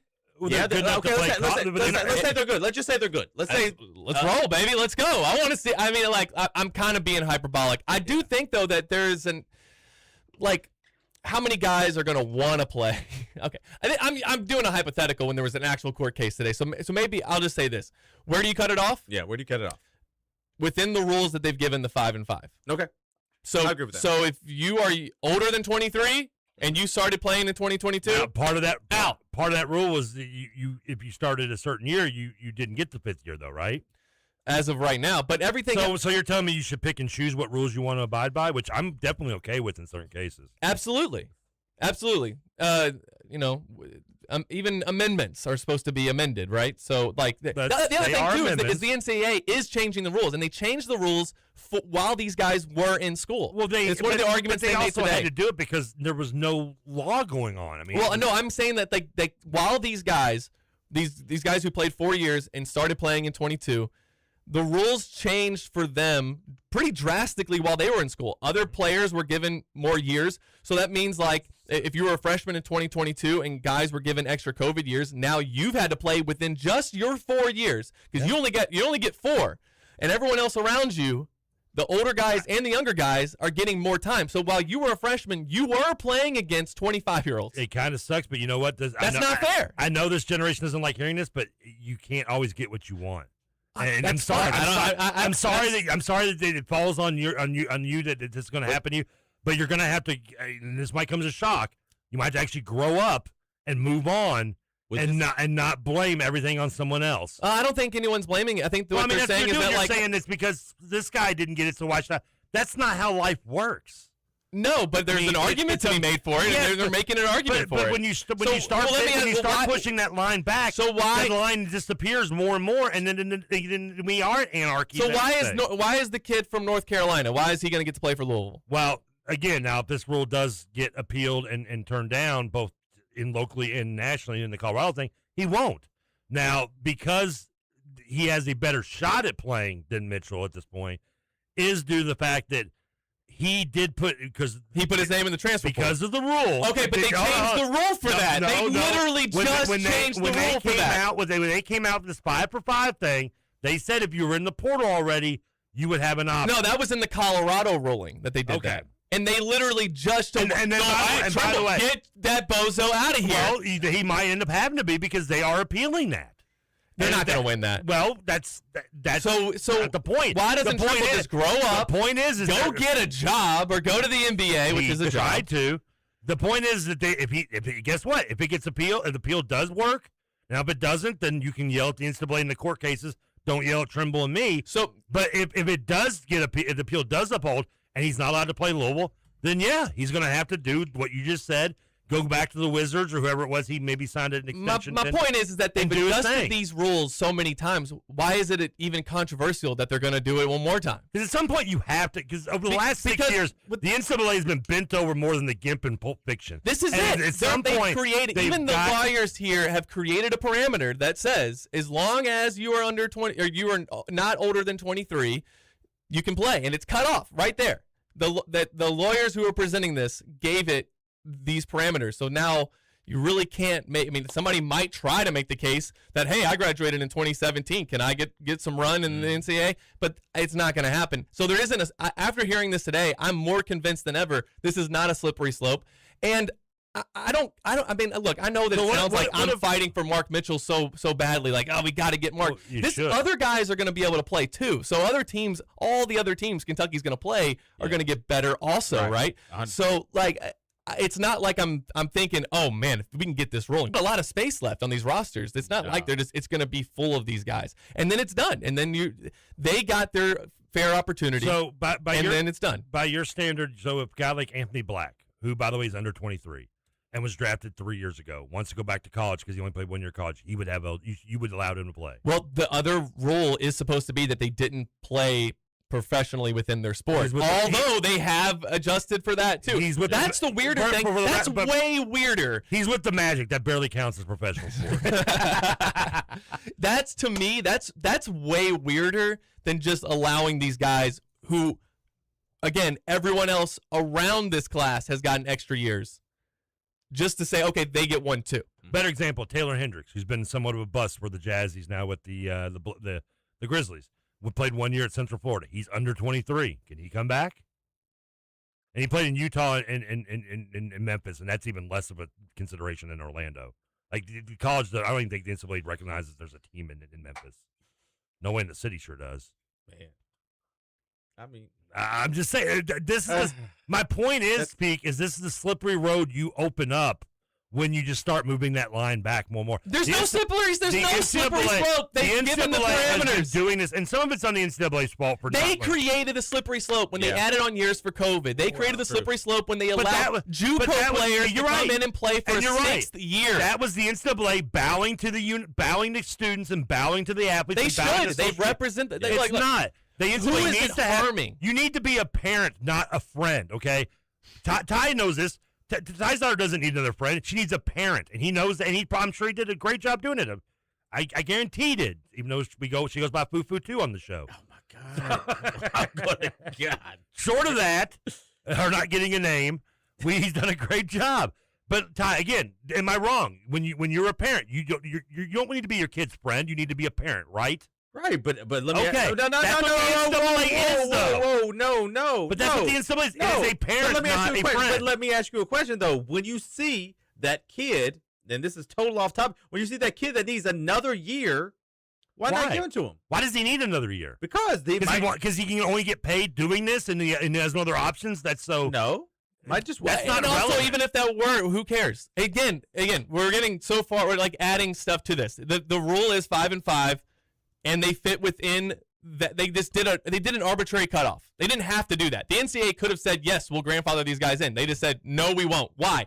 I don't know. We don't feel like it. There's not really a good reason. Everybody before them got to play an extra year because of COVID. I like how we're all fighting for the guys that can play. Them. Like no one's fighting for Isaiah McNeely to come back. Like it's the guys. I shouldn't. There's probably other players. But why not? He can go play somewhere. Right? I love it. We're fighting for the guy. Because if it's the guy who can't play, then there's no reason to fight for him, right? Because he might be able to play somewhere else. What if he was? What if he can go play for what's one of our like Lindsey Wilson? But Lindsey Wilson ain't got the money to pay for this. Who are they going to pay? What do you mean they have to? What do you mean? I mean, Isaac Neely. I mean, he can go play professionally. These are guys just want to make more money here than they can make overseas. Oh, gotcha. Okay, so yeah. Because here's the thing, Mark. I don't know. Murray State's and Mark Mitchell wants to argue that he can't make money somewhere else. If you fall for that, then I've got swampland in Kansas to sell you. It's not going to happen. He can make money playing somewhere. He knows he can make more money coming back to college, and that's what he wants to be. That's great. I think it's good for him. That's not a reason to allow him to come back when you can just make more money here than you can make somewhere else. Go make your money where you can. Real quick before we jump off the. I don't know why you're trying to get in between Mark Mitchell and him trying to earn money. Why are you doing this? Jeez, this is not constitutional. Because it's Kentucky. Screw you. We are a capitalist country, and they're standing in the way of them making money in a capitalist country. In a country like this, are you kidding me?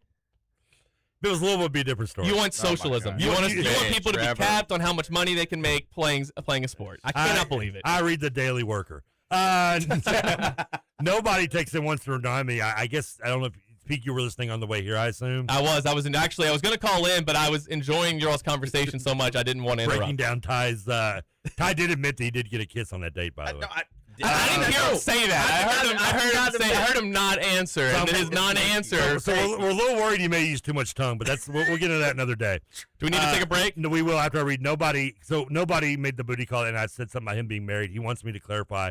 Nobody says I am not married. Been divorced 20 years. Congratulations. Won't make that mistake again.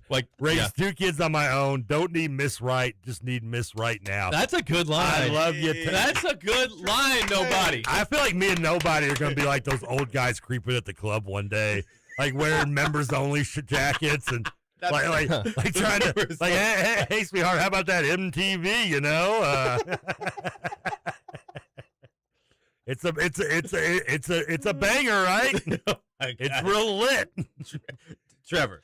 Look, you want to go hang out in my... Did you see this text? I got a Trevor? Ferrari, no cap. Telling class, this is a good text here. Telling class of 22 they can't play is the biggest bull crap I've ever heard. They're in the age range, and there's zero reason they shouldn't play. People love to be negative and talk about integrity, but they're being shafted solely because the NCAA wants to stick their chest out. There should be a line drawn. It's called the class of 21, not the class that graduated a month before you made the new rule. I want to point out this text before. This guy also said Little Caesars was the best, so we kind of take this opinion with a grain of salt, okay? What's wrong with the $6? Little Caesars disgusting. What's wrong with the $6 pepperoni? What's wrong with that? I don't eat pork, but I mean, what's wrong with that? You don't eat pork? I don't eat bacon. No. You don't eat bacon? What are you, Jules from Pulp Fiction? How do you not eat bacon? I don't eat bacon. I don't eat. Do you give me that? It rolls in its own filth, and why you don't eat bacon? I don't eat bacon. I don't eat sausage. I don't eat none of that. Are you Jewish? No. Okay. Well, it's a legit question. I know, but why can't I just not eat it? Because it seems weird. I mean, Peak, I want to keep arguing with you about this, but now I'm more concerned about why our man won't eat bacon. Hey, real quick, Wisconsin guy, I want to get this thing. He said logical fallacies all over the place. The NCAA is neither a parent or a friend. They are a corporation. Okay, and did the judge ask for your and Jack's thoughts? He did not. And if he had, I had plenty to give them. Although, again, my legal expertise very limited. At some point, did you just want your Jack to show up? Objection, Your Honor. Hearsay. No, I got yelled at though for I wore a hat into the courtroom. You're not supposed to do that. Trevor, I guess everybody knew that except for me. You know whoa. To quote Django and Shane, you don't wear a hat indoors, white boy. Even I know that. Hats in court. Yeah. You know, I guess I hadn't been in the courtroom for news in a long time, but I guess I didn't know. You wear a hat in church? No, you're not supposed to do that either. Yeah. You know, but that's such a who cares rule. Again, I feel like a lot of my life there have been these rules that people born in 1700s came up with, and I'm just having to participate in them in the year 2026. One thing we've learned in the last it's disrespectful. Disrespectful to wear that hat and sign like this. Pete's not a fan of following rules. We've already established this. In this, man. Pete is the rule breaker. Which man, he's a rebel going into the court with. Here's a good text. There's no difference between this good text. No, there's no difference. And then we'll go to break. There's no difference between Trimble and Mitchell. If Mitchell knew they were going to allow fifth years, he would have entered the portal. Good point. You can't allow Trimble to play, and no, you're good. And Mitchell to not just because Trimble put his name on the internet sooner when he was eligible at the time. Well, see, you contradicted yourself with your first sentence there, Texter. There's no difference between Trimble and Mitchell. Yes, there is. Trimble was smart enough to put his name in the portal, and Mitchell wasn't. He anticipated the ruling the judge is ruling in Colorado. There is a difference between the two. Yes. Why did Trimble even think he could enter the? Denzel Aberdeen did the same thing. I mean, I don't think they're alone. And that's the issue with the Michigan State kid. It's going to probably go to BYU. Kohler, he's also in the kind of the Mitchell situation where he did not enter the portal. I hear the latest on that is that Kentucky's not. No, he's BYU bound supposedly. He's a stretch white kid. Of course, he's going to BYU. I mean, come on. I mean, that's true. Yeah. I do think of like Michigan State though, playing under Izzo, Wisconsin. Yeah, how much money does BYU got? They got it all. They have all the money. Oh yeah, they got. I mean, AJ DeBansa. That collection plate in the Mormon church is just booming, dude. You've ever? Let's talk about company there. Is there a company in Utah that like? What do they've got? Like, they have Tyson Food and Walmart's in Arkansas. You know, we know IU's just got the largest alumni base. Who's funding Louisville? Who is like? We know who Kentucky's like big donors are. But like, is it Papa John's again? No, they reached out to him. It's the tanning place. Excuse me. The tanning place. What's it called? I forget what it's the tanning that sponsors the Yum Center. The Yum Brands. I mean, so they're getting the money from Yum? I don't know. There's always money in a banana stand, Peak. I just want to know who the guy is or the girl is. Like, who's the woman or the man? It's a group. It's a collective group. They have a collective. Yeah, it's a collective. What's the collective called? Well, I mean, you need to worry about where you're getting your money. Don't worry about our money. Okay, I don't know. And at this point, Tina on this, is she? And at this point, not enough to get the players we're getting. We'd be getting Isaac McNeely back if we were going off that funds. But I am curious where BYU. Yeah, what there's got to be. Is there? Like I've been to Utah. I know they have the Salt Lakes and they do a lot of salt production. But the Utah Jazz owner. That's right. You think that's no? He's the reason their coach is even there. He went and got him. Oh, is he a big Mormon? Yeah, he's a big BYU Mormon guy. Okay. Yeah, I didn't know Utah. that. You know how Jazz is really popular in Utah. It is. You didn't know that? Yeah, Jazz Right. bars all over the place. They should make them change their name. At this point, why? Banks are funding Louisville through loans, according to Rutherford. How about that? Wait, what?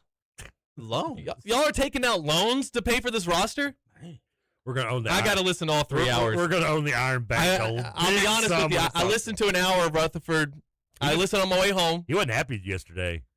He wasn't. He said. I wanted to listen to see if he responded to any of that. He said you were trolling at the end of the show yesterday, and he says it's not. He says he doesn't feel you can handle being the troll that you want to be on internet. Because the thing you gotta have some thick skin to be a troll, man. Yeah, you gotta, like Nick Roush says, you don't read the comments. Exactly. So Nick's a good troll. Yeah, he is. I don't even consider myself trolling. I won't say something unless I believe it. Okay, come on. You can't saying 2.5 championships is not a troll move. But you don't like. The NCAA says that. They say 2. I'm giving you a half a championship. Coming from someone who makes 1,000 troll comments a day at the expense of his rivals, I know troll when I see it. Do you guys get really a troll upset? comment? No, it doesn't bother me. About the 2.5 thing? Nothing bothers me because I hope Chris the Plumber's doing okay today. I am below the bridge living troll world. Okay, I can take it. Chris the Plumber, he hasn't. Did Mike get upset? No, he just didn't think it was in your nature. He felt worried for you. He didn't think you could handle it. Look. I got Louisville fans. Louisville fans last year got in my mentions pretty heavily. Couple years because I was hating on the Yum Center mainly because of the guy who fell and his face fell off. Remember that story I told you about? But he just thinks he's a nice guy. He's a great dude. And he just worries that maybe you're not. It would be not in your best interest to do the troll thing. Well, what would happen to me? Somebody gonna hit me? He could turn you evil, man. You never know. He can listen. Roush was a different person before he went troll. Look, I won't say first it. of all, he had hair. I won't say that stuff. The one thing that Coffee got onto me about was I was like holding Louisville to a high standard. I was saying, this is Kelsey's year to do it. If he doesn't do it, you got to think about. See, that's a troll comment. That seems like a troll comment, but I fully back that statement. How is that not a troll? No. How is that a troll comment? It's true. Well, whether he believes it or not doesn't define it. Doesn't separate it from being a troll comment. No, I mean, you can believe it. I still say it. I'm just putting my thoughts out there. there. As George Costanza once said, it's not a lie if you believe it. Yeah, I mean, I am sharing my opinion. Should I just not talk about Louisville at all? Is that when you say those things? Yeah. No, but they have their opinions about Kentucky all the time. He's on the hot seat. Have you not understood? Have you not? Stop playing that. If there's one thing you've learned about me, have you not understood? We're hypocrites. So yeah, sports fandom is learning how to be a hypocrite. I can in the pure troll fashion. I can say in all honesty, you can't say it. We can. No, that's like we're somewhat talking about something completely different. Yeah, I know. I want to say it. You can't make fat jokes. I can. Yeah, isn't the Wisconsin guy says troll comment maybe for the super sensitive. Yeah, well, here's the thing, Trevor. I was actually making the point yesterday, and I hope, Mike, I know you don't maybe tune in to this show because your show doesn't come on for another 50 minutes or so. But if you are listening, this is what I was getting at. I was actually trying to make the point that Louisville is a bigger program. They've had more success because the main point I was making was that like Pat Kelsey has to get it done this year. This is a program and a fan base that expects excellence, right, Trevor? Am I right? I mean, Louisville fans, like the whole Kenny Payne thing, I know a lot of y'all went away and maybe it killed you forever, but when I was growing up, Louisville had an expectation every year of like winning their league, going to Elite Eights, contending for national titles. And you forget one more thing. Getting strippers into their dorm rooms. 100%. Well, that's a perk. Taking a break. We are waiting. Oh, yeah. Let's take a break. All right, we'll come back. Final segment of regular roll call. When we come up. Going to be a very short, flat segment. Yes, it will be. That's not a tie joke, by the way. Actually, I'll always find my way back home.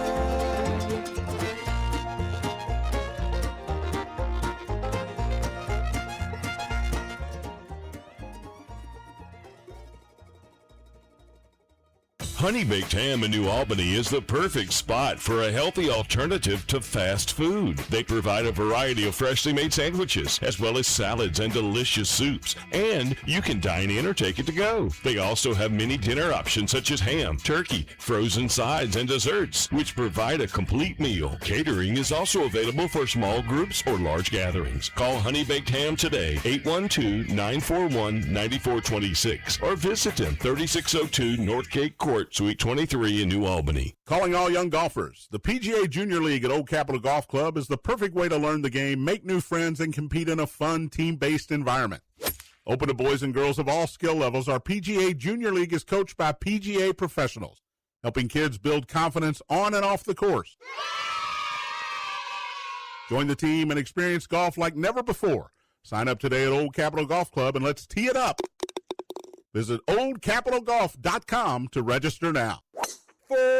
Swing into the action at Park Mammoth Golf Club, a breathtaking and challenging course just off I-65 in Park City, Kentucky. Stay in the know with the Park Mammoth Golf Club app. Get course updates, special offers, GPS, gift cards, and easy tee time bookings. After your round, unwind at the Mammoth Grill, where delicious food meets stunning course views in our brand new clubhouse. Visit parkmammothgolfclub.com and experience the best in golf today. Spice up your office parties and home get-togethers with Salsarita's Fresh Mexican Grill. Enjoy real, fresh food, including their famous craveable queso and chips. Catering is available for delivery, setup, or pickup. Call now. Salsaritas. Check the back seat. All right, come here. Check the back seat. Gets in your head, right? Good. Because every year, dozens of children are forgotten in the backseat of a car by a parent or caregiver. All never thought it could happen to them. A message from NHTSA and the Ad Council. My name is Terry Schultz, CEO for the Rutherford County Area Habitat for Humanity. Republic Bank has really been a game changer. They have invested not only financially, but time to really listen so that we can move our mission forward. What I like about Republic Bank is they've come in asking, what are your needs? And I don't know that you get that any other place. That's Terry's story. Now let's get to work on yours. Republic Bank. Time to thrive. Member FDIC. At Valley View Golf Club, the game just keeps getting better. Over the last couple of seasons, Valley View has continued to add new improvements for members and guests. Enjoy the Tap-Ins Dining Room, now featuring 2 indoor golf simulators for year-round play. Every golf cart now includes a new GPS system to enhance your experience on the course. And to preserve the course's strategy and beauty, Valley View has planted over 120 trees in recent seasons. Valley View is also expanding its golf tournament program. Membership continues to grow, and a waiting list begins May 1st. So join today and experience everything happening at Valley View Golf Club. Big X Sports Radio is fueled by Thornton's. Fueled by Thornton's. Where you can stop by for quality fuel, fresh food, and friendly service. Earnify helps make every visit count. Members save 5 cents per gallon every day. Every day. Earn points on fuel and convenience purchases. And receive a 250-point welcome offer. Download the Earnify app and start earning at Thornton's today. The plumbers, pipe fitters, welders, and HVAC technicians of Local 502's commitment to excellence can be seen in our community every day. The KFC Yum Center, Ford Motor Company, and the Omni Hotel are just a few examples of their professional craftsmanship. Local 502 has been part of our community for over a century and invests over $1 million annually training skilled local workers. Members of Local 502 are your friends, neighbors, and children's coaches. For more information, go to lu502.com. Local 502, built on excellence, building a better tomorrow.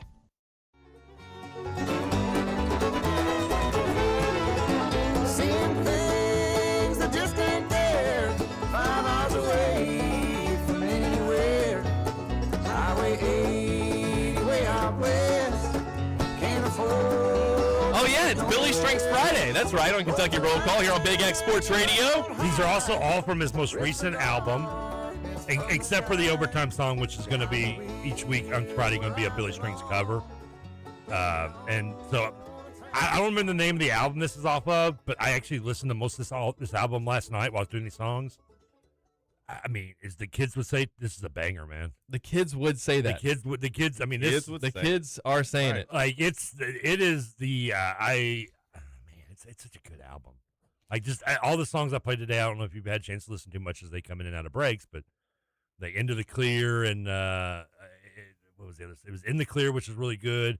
Don't be calling me at 4 a.m., which kind of led in our conversation. Yeah. Okay, that makes sense. Okay. Yeah, and Happy Hollow, and then now this is Leading on a Traveling Song, which is basically about a guy on a road trip, just like kind of peeked out of it, no pun intended, peeked out of his mind, to stay awake on a road trip. We've all kind of done those things a little bit. I want every time you say peak, I want is in Pique. I want you to say no pun intended. Is that Pike? Pique? Isn't that how you spell it? Oh, that's yeah, yeah, it is. And every time you say Pike as well, let's just go ahead and just go with that. Isn't that the Pike Islands? Isn't that a place? Pikeville? Is it in Pikeville? It is a Pikeville. Real quick, one of the texters said, I read this during the break, and I do want to get to this because it does make me get into a second opinion. And I know we've only Is it the Sesame Street one? Yes, here we go. Texter says, for Trevor, broken down Sesame Street, which, by the way, I appreciate that because, like a surplus, I need to be taught like a 4-year-old. If COVID created an unusual 50-year eligibility system, allowing Big Bird, what about Snuffleupagus, but we'll get to that in a minute. Big Bird, a 5th year of NCAA, and a 5th year, and the NCAA shouldn't arbitrarily draw the line there, right there before Elmo's class, and tell Elmo he's the only one who doesn't get an extra cookie. I'm assuming an extra year is defined as a cookie in this scenario, and then he says free Elmo. First of all, Elmo can suck it. Okay, I worked in retail during the. Where does the Cookie Monster? Where does he fit into this? I did retail during the hype of the Tickle Me Elmo Black Friday Christmas year. Through Elmo, okay, Elmo can SUCK suck it. Second of all, this leads me to something we were talking about earlier with Ty, and I don't know if you had a chance to listen to this part, but because you were in court, and maybe it reminded me of I told kind of the story of how I did jury duty at one point in time. And didn't go into the details of the court because no one wants to hear the case. But what I was talking about with Ty was that I didn't realize it until the end when we were about to be sent, back to the room that there was 14 of us in this 12-pool jury. And I never went and counted how many people were there. And the point is that right before you go back there, they draw 2 numbers out of a hat. And if your number's drawn, you're sitting it out. Oh, okay. So my question to you is if that happened to me, because I had just been like, no, Judge, I just sat here. Why should they get to and I don't because my name got drawn? I deserve to be back there too. Should I have had?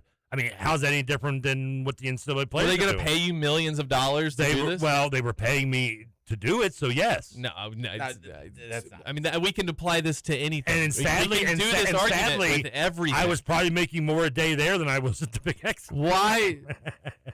Okay. Jeez. I don't do this for the money, gentlemen. I do it for the swag and the ladies. Love of the game. We do get paid here. We do. Just want to make sure people know that. We'll see gift card. My worst radio experience is I got paid one time by a company. I won't say their name, Cumulus. Don't make sure not to say that name. Yeah, I won't say that you just said. That they literally came to me, and my manager, her name was Elise, nice lady. She was like, we don't have the extra funds for your overtime that you pulled this, because I was doing like Reds games and play-by-play stuff, and I was the only one that would do it. And she was like, so we're going to give you like gift gift certificates. No way. I don't know if you're being joking or not. I am flabbergasted, and you know how because you've been little I use that word. That is no, I haven't. So I've never had a company tell me that in lieu of paying you, we're going to use. Oh no, that's not all yet. To quote Matthew Lillard in Scream, that's not it. That's not all of it yet. So she pays me this, and it's like $100-something bucks. This restaurant, I can't remember what place it was. I'd never been to it, but I'm like, okay, you know what? Listen, let's be honest. Most of my money's either paying for rent, drugs, or food. So you're giving me one of the three anyway. So I take the gift cards. The next day I go to this place. I eat there. It's actually really good. It was on Hurstburn Lane. So like 2 days later, I'm like, you know what? I'm a little short on funds because I'm not getting paid my overtime. I'm gonna go over and eat. The damn place is closed. Shut down. I'm like, you have got to be joking. That's crazy. So I've got like $175 in like gift cards to this place. It was some cool place that like you. But it's not a franchise thing. It's one and only. It was. Well, first of all, this is like almost 20 years ago, so I don't think it's valid anymore. Plus, I'm pretty sure I left the gift cards in the glove compartment of my Prius, which is being crushed into a cube somewhere a decade ago. Yeah, I can't remember the name of it. Was the place that took its place didn't even last there long too. It's over on. That's incredible. That's so mad. Really, like you guys, that's bad. That's terrible. Could you imagine working all those extra hours overtime, Ty, and then being like, "Here's your gift card." Oh. I mean, the gift card really part didn't bother me, to be honest with you, because like I said, it's one of I three things. have a Kroger story for you guys. We can do it in the extra innings. Let's. Well, I do have an overtime story I do want to bring up to you all. Okay, and I have one too. It's a Kroger one, and it is the wildest and smartest thing I've seen teenagers do. Oh my! That's real quick. I got a question. Yeah, it is. It's scary. Go ahead. Ty. All right. SI just dropped the top 10 centers for 2026. 2027. They got Moreno at number 8. I'm sorry, number 9. Does it bother you that number 9, huh? Louisville guys number 2? Number 9. They were ranked 9th to start the season last year. Number 9. Where's Badunga? Number 9. 3. There you go. Malachi starts off number 9. Gonna be the winner of number 9. Are we doing this numerology thing right? Well, I thought, wait a minute, with Kentucky only, but because they won 4 of their titles before integration, they only get credit for 2 of them, right? Sorry, did you run that by me one more time? Because Kentucky won like 4 of their national titles before integration, that they only get credit for 2 of them, right? Yeah. Guy's like, I'm on your side on this one, dude. That's exactly right. Okay. Because all the other schools that's were how playing you at the troll, time by the way. were also. That's how you troll it. Is that how you troll it? Is that how you do it, Trevor? Yeah. Trevor, I don't know if you're built for Trevor. this. Good job, Trevor. Actually, Trevor is built for this. Good This is what he does. This is exactly what he does. Trevor. Wisconsin guy says maybe it's the volleyball championship. They're pretty sensitive about that. Don't bring that up, Wisconsin guy. Why are you all so sensitive about that one? Because we're mad we haven't won one yet. Yeah, you guys have had such a good program. It's kind of shocking. If you'd have told me that you had won one, I don't think I would have challenged you very hard. I think I just would have accepted it because of how good they've been. So it is pretty shocking, actually, that you haven't pulled that off. More shocking than I get paid in food gift cards. Check this out, though, Trevor. Trevor, check this out. Malachi's, you said 9th? Yes. Ty? 9th. Yep. Ty, what do you think about this? All right, so he's ranked 9th. Number 9. Mark Pope was born in September of 72. September is the 9th month. 72. 7 plus 2 equals 9. What do you think about that? In Mark Pope's final year of basketball, you know what he shot from the field, guys? 9%. 33.3%. 3 plus 3 plus 3 is 9. You know how many games he played in that year? 9. 9. How many games is going? You know what season it was? The 04-05 season. 0 plus 4 plus 0 plus 5. 9. You know what year did he start coaching college basketball? The 09 season. And Coach Pope is exactly 9 letters. Lexington is 9 letters. I don't know. This doesn't help after. How many games in the SEC would play he lose this year? 9. He'll lose 9 games this year. Total. Total? Oh. Yeah. Ooh. Yeah. Whoa. Think about that. So that'd be 20. Is that hot seat eligible? 22 and 8 plus so 24 plus 6. So 30 and 9. 30 and 9. National titles. I still think that would be hot seat 30, eligible. 31 and 9, I guess. Is that hot seat eligible peak? I still think it is. If he loses less than 10 games, I don't think he's going to be fired. But yes, I do think that, like, look, I mean, last year it was year 2, and all of us knew that Mark Pope was getting a 3rd year. Yeah. I mean, it was going to have to just really get off the rails. And yet, it was loud. Every game, every single loss, and even some wins, because they would come back and fans would give up halfway through. Or not give up, but accept that they were going to lose, because when you're down 18 in the second half, it's, you kind of think it's over. How Sky Clark added his name to this. But that is Kentucky fans were getting. We had to delete so many threads of Fire Mark Pope threads on KS Board and had to consolidate them to one thread. So yeah, if he loses 9 games and they don't go to Elite 8, go to play on Sunday at the SEC tournament, yeah, man, like, it's gonna be bad. Like, I've said this before. Ty and I have argued about it. I think Mark Pope can get this done, but the seat is very warm in year 3. Don't you think so, Ty? Oh, I think it's blazing. Yeah, I think it's blazing. Guys thinking a November loss, they're like, they might have to let him go. Man, I'm right there. Well, I mean, I look at it. What do you need to see then? I look at it like the opposite way of when everyone took the Purdue win as y'all are going to win number 9. When y'all beat Purdue at the exhibition, everyone was like, "Oh, they're going to win 9 and all that." I was like, "No, you're not." But I think I need at least Elite 8. I need at least Elite 8, and then maybe get to the championship of the SEC. Maybe. If you don't get that, I'm over. To be fair, Ty's standards that we learned from his dating relationship is very high. Oh, shit. Trevor. Very high standards. I just don't think Pope has enough wiggle room anymore. Now, I do believe Pope. Argue that. I do believe Pope is going to get to that point where he's just going to get enough done where he can get a comeback next year, and everyone's just going to be so mad. I think he's just going to get right to that point where that's what I'm worried about. Yeah, I really believe. I think he's going to get just enough done where he's going to be able to come back, and this fire is going to get even more bigger. This fire is going to be like, we got to get rid of him. I'm worried that he'll have a 10-loss season, but they'll make the Sweet 6. They'll make it to the second weekend. I can see that. I can totally see that. And you know, like the amount of money that has been invested into this program, it's the same thing I've said about Louisville. So this isn't, again, like I don't understand why people are getting upset about that. If we are spending money, we're spending a lot of money. Yeah. The rosters on paper have been good. I mean, when you went into the season last year, all of the data guys, Evan Mayakawa, Bart Torvik, all of those dudes were saying Kentucky on paper has a top 10 team. They were, I think after who cares really, but after like the first couple games, they were ranked number 1 on KenPom. Yeah. KenPom was, Ken Pomeroy had, like, just going by the numbers, said this is going to be a really good team. And that was probably naive because of the Jaden Quentin situation. Yeah. He's probably either he got brought back too early, which is possible. That's true.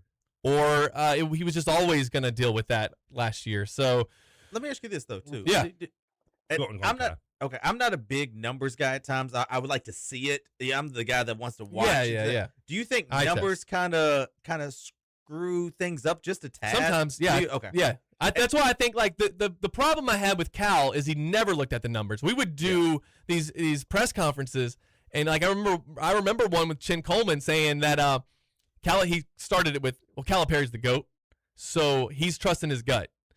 And I thought, like, okay, I want a Hall of Fame coach to trust his gut. Yeah.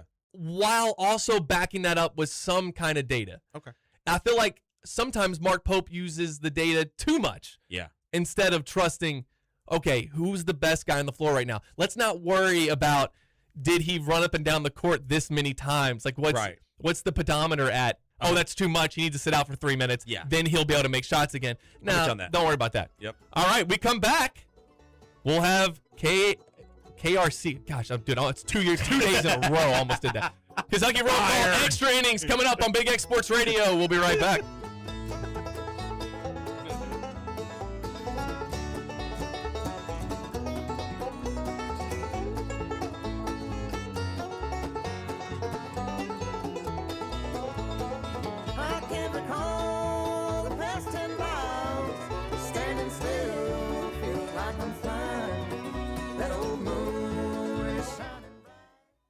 Hello, I'm Todd Metter, President and founder of TKM Financial Services here in Louisville.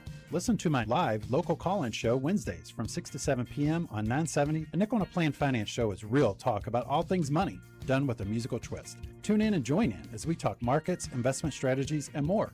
To schedule a free consultation, go to tkmfsllc.com or call 450-PLAN, that's 450-7526. TKM Financial Services, comprehensive in approach, client first in nature. John Spears for M&M Cartage. You see those trucks riding down the road with the M&M Cartage sign. You could be a driver or work as a mechanic on one of those trucks. For 45 years, M&M Cartage has been a locally family-owned transportation company, and they're currently hiring those drivers and mechanics. To join their team, go online to mmcartage.com to apply. Headquartered in Louisville with locations in Cincinnati, Indianapolis, Morristown, Tennessee, and Detroit. That's mmcartage.com to apply. Options. When it comes to insurance, that's exactly what you deserve.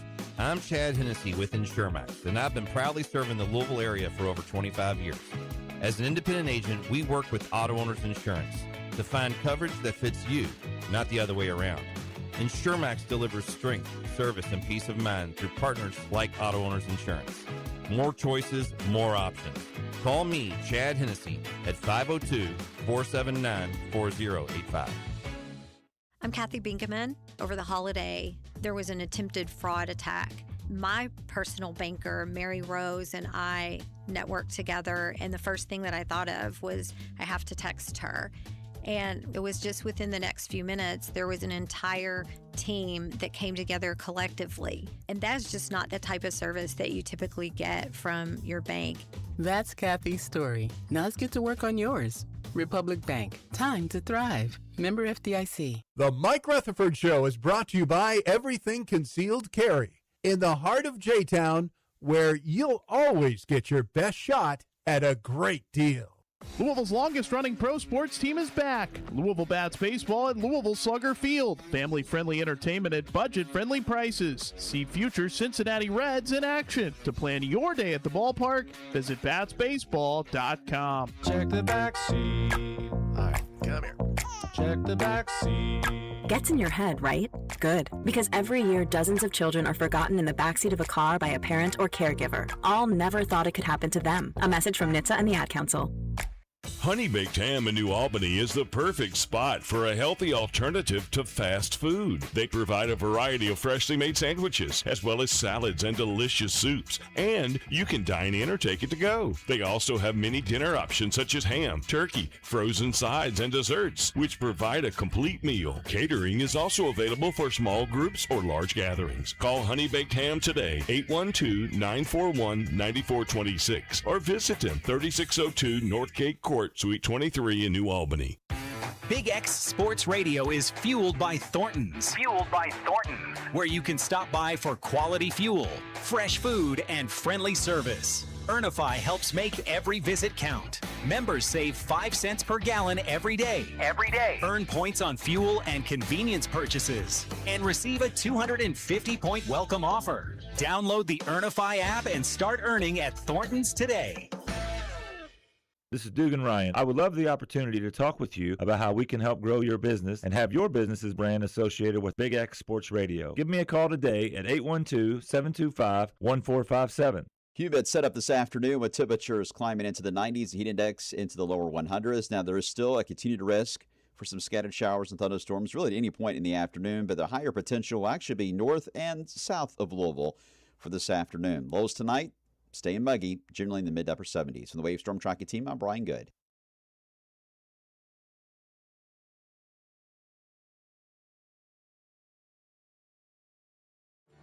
Looking out at the road rushing under my wheels.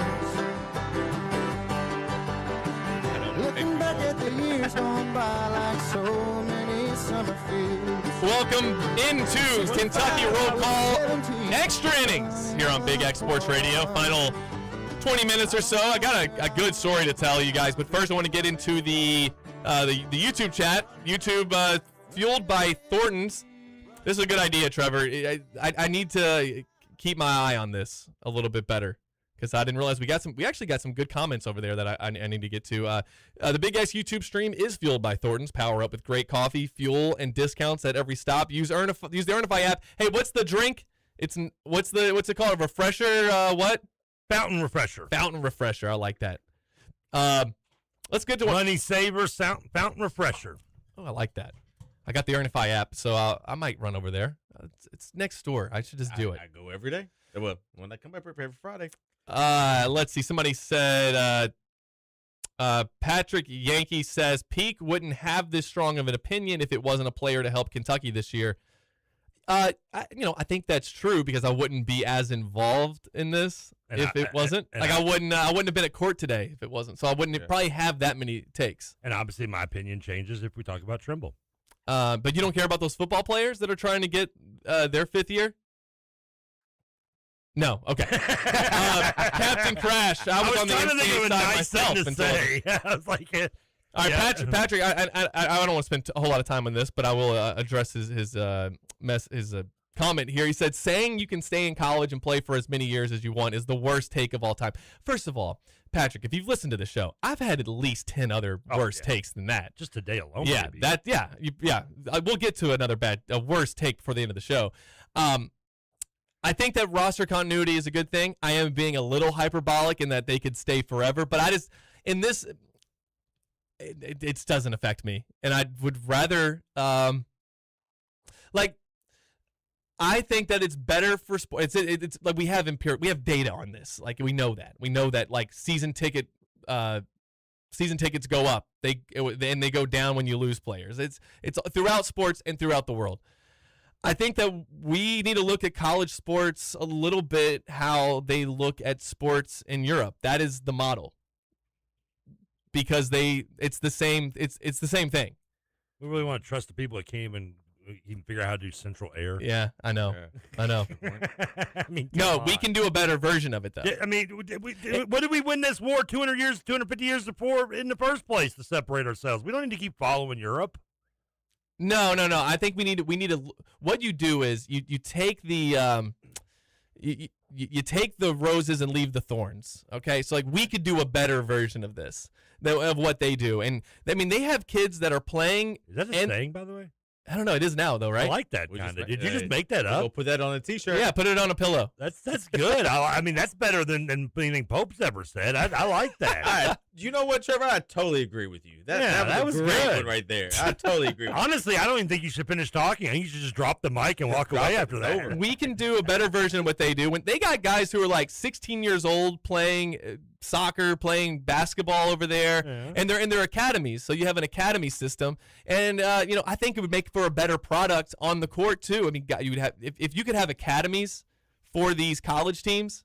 But the thing is, those guys basically they don't go to school really. They just I'm going to go play soccer professionally as a 16-year-old. Because no one wants to watch anything anybody does at Cambridge except for doing rowing. Yeah, they do have college sports, but obviously it's nothing like do what I get we do. credit for at least naming Cambridge? You do get credit. Okay, that's like Cambridge. Please don't ask me to name another school, another university in Europe, because I don't think I can name one. Trevor thinking the comment Pat Kelsey has to have a good year this year is a troll just goes to show how low the Louisville standard is. Kelsey having a good year is a troll. They're used to trash. It's first of all, it's not saying that comment. It's the way you say it. You're like, listen, maybe I think Louisville standards are. I know what you're doing. I've been there. We've done it. It's cute. It's funny.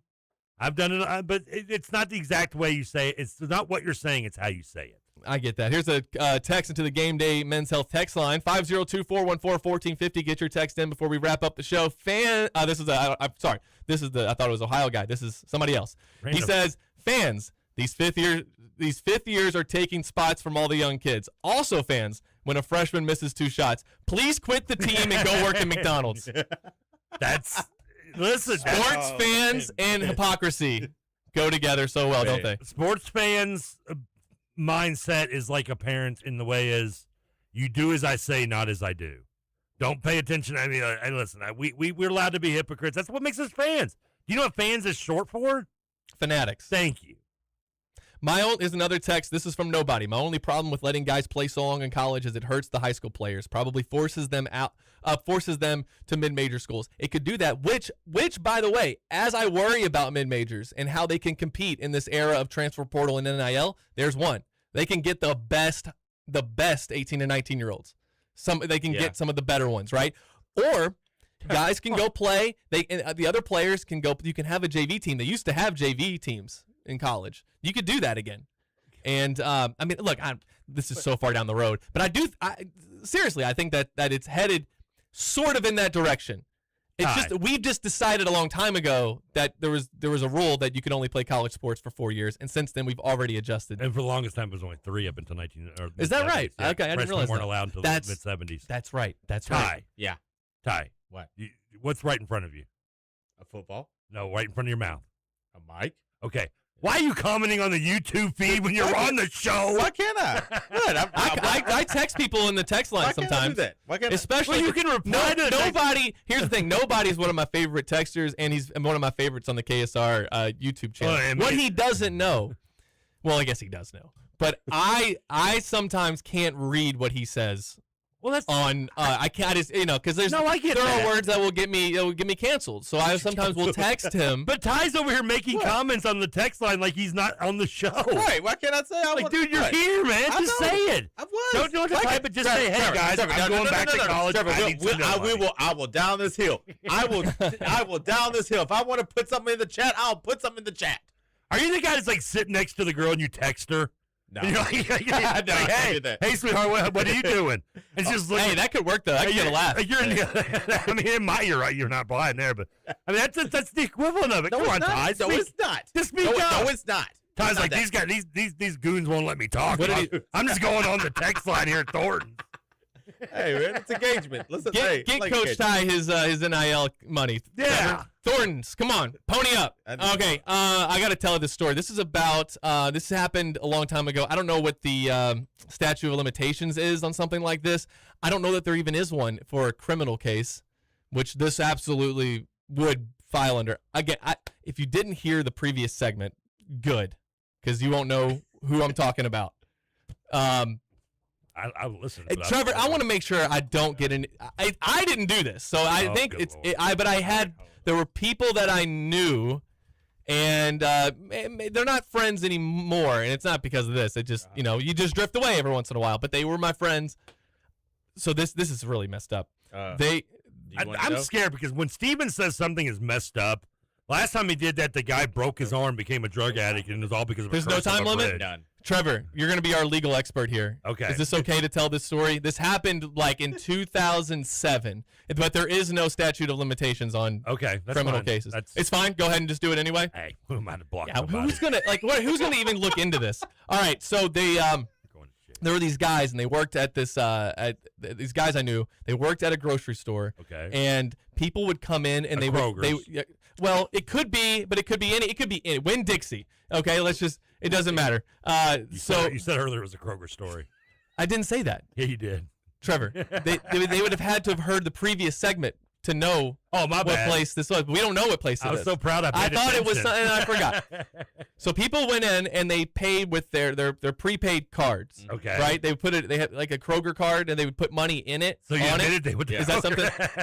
I didn't say Kroger card. I said whatever card they might use. I said like a Kroger card. Yeah. I'm like a Kroger card. I hope you never get put on the stand, by the way. It was so you're familiar. You're all familiar with it. Okay, so they put money on it. It's a gift card. So these people checking people out, they would type in the number into the calculator app on the computer and act like they're typing in it into the system. Right. Then they would go use that number to check out and buy like prepaid cards. And so they did that, and they accumulated so much money that a couple of them went on European trips. Hold on. You got to rewind. Hold on, real quick. I'm a little lost on what they actually did illegally. So they stole money from people. Okay, well, but so they were given a blank like gift card, is what you're telling me? So the person cashing out would say, "This is my my rewards." I don't know. People put money on these cards. It's like they transfer from their checking. Visa, yeah. Yes, they transfer prepaid Visa card. Well, kind of, but it was specific for the store. They would transfer it from their checking to the specific store. Let's call it Trevor's Grocery Store. Gotcha. They bring in their Trevor's Grocery Store card, Ralph's. and you are checking out in my lane, and so I get the card, and I did not do this. Okay, I didn't even work at a place. Hold on, this is like a team effort. Like we have somebody with the card, and then the checkout person's on the ski. Right. So the customer with the Trevor's Grocery Store gives me the card. I am acting like, the card's not working. I gotta type it in. They type it into a calculator app that they can go back to, write it down. Then another buddy of theirs checks them out with a prepaid like there's a $50 Visa card or something using that other person's card, and they did this so what happened? Well, how were they weren't getting money back though, were they? What do you mean? Like when they were only able to like steal product technically. They were buying the Visa cards. Oh, so they were actually buying the Visa cards and not using the cards at my grocery store to like get free stuff. They were using I'm very confused. So they were using they were using other people's accounts to buy Visa cards for themselves, Okay, they were using customer so they were writing down accounts. credit card numbers. Okay, They were writing down the rewards card numbers that had prepaid money on it. Mm-hmm. Then they were using that number to buy Visa cards that's cash basically. So then they accumulated all of those. They were getting like meals at Jeff Ruby. Yeah. What's the bigger one? The chain. Anyways, the one with the tower, the Caden Tower one. Anyway, Ruth's Chris Steakhouse. They were like going there, and one person even went to Europe. They got caught because somebody got a little too greedy. They were only taking like $20, and somebody decided they were going to take $100. Whoops! That person only had like $100-something on it. Yeah. So they recognized it the next time they went through. Like, oh, that shouldn't have. That I know that I just put this much money on there, and so the company found out who was all involved. They all thought like, oh, we're going to jail. Mm-hmm. They just said, pay us back $100, and you all are all fired. Oh. Because they didn't really want to make a bigger deal about it, because then customers would be coming in saying, like, wait a minute, I think I also was down money. How long did they do this for? Like a year. I mean, it's basically insurance fraud, pretty much, is what they're, because you've got to have someone to make the claim and yada yada. No, I mean, like, they stole money. It's not even. I know. They stole it from people's accounts. It's still fraud, pretty much. Yeah, it's robbery. It's theft. Same difference. I mean, are you asking me if these guys should be in jail? No. They don't need to be in jail. No one needs to go to jail. Something tells me odds are that one or two of them may have already ended up in jail because it's not like they're on that path. They didn't. One became a stand-up comedian, which I mean that kind of fits. Yeah. The other person's like in real estate. They're all doing really well. Real estate. They could have had their lives ruined right then, and the company went very easy on them. Not because I think they were trying to show them some grace. I think it's because, what do you do? Like then you gotta think, how many people did they do that to? Anybody can go there and be like, hey, I got money missing. Stole $50 from me. Prove it. We can't really prove it. I don't even know how they figured it out. They went through I guess they went through security footage after that lady complained. What they probably did is once that person was like, hey, I ain't got $100 in my account or whatever it is, they would go back and they'll put the numbers in. Then they'll see, oh, well, it happened from set A store. I'm going to look at the film. They would call them rubies. They had like a nickname for them. They would be like, oh, I got 30 rubies that we need to run through. How much did you make off this? I didn't do it. I had nothing to do with it. Why are you winking at the camera? I did not. Look at me. Am I winking?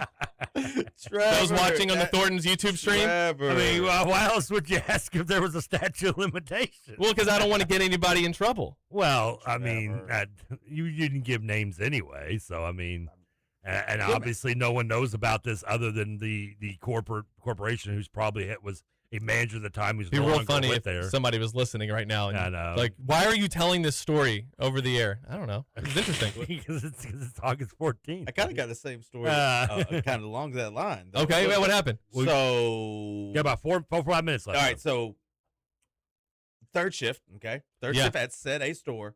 What they would do is they would can't get a name. They would get all the work done. Yeah, for like the first 2 hours, get everything done.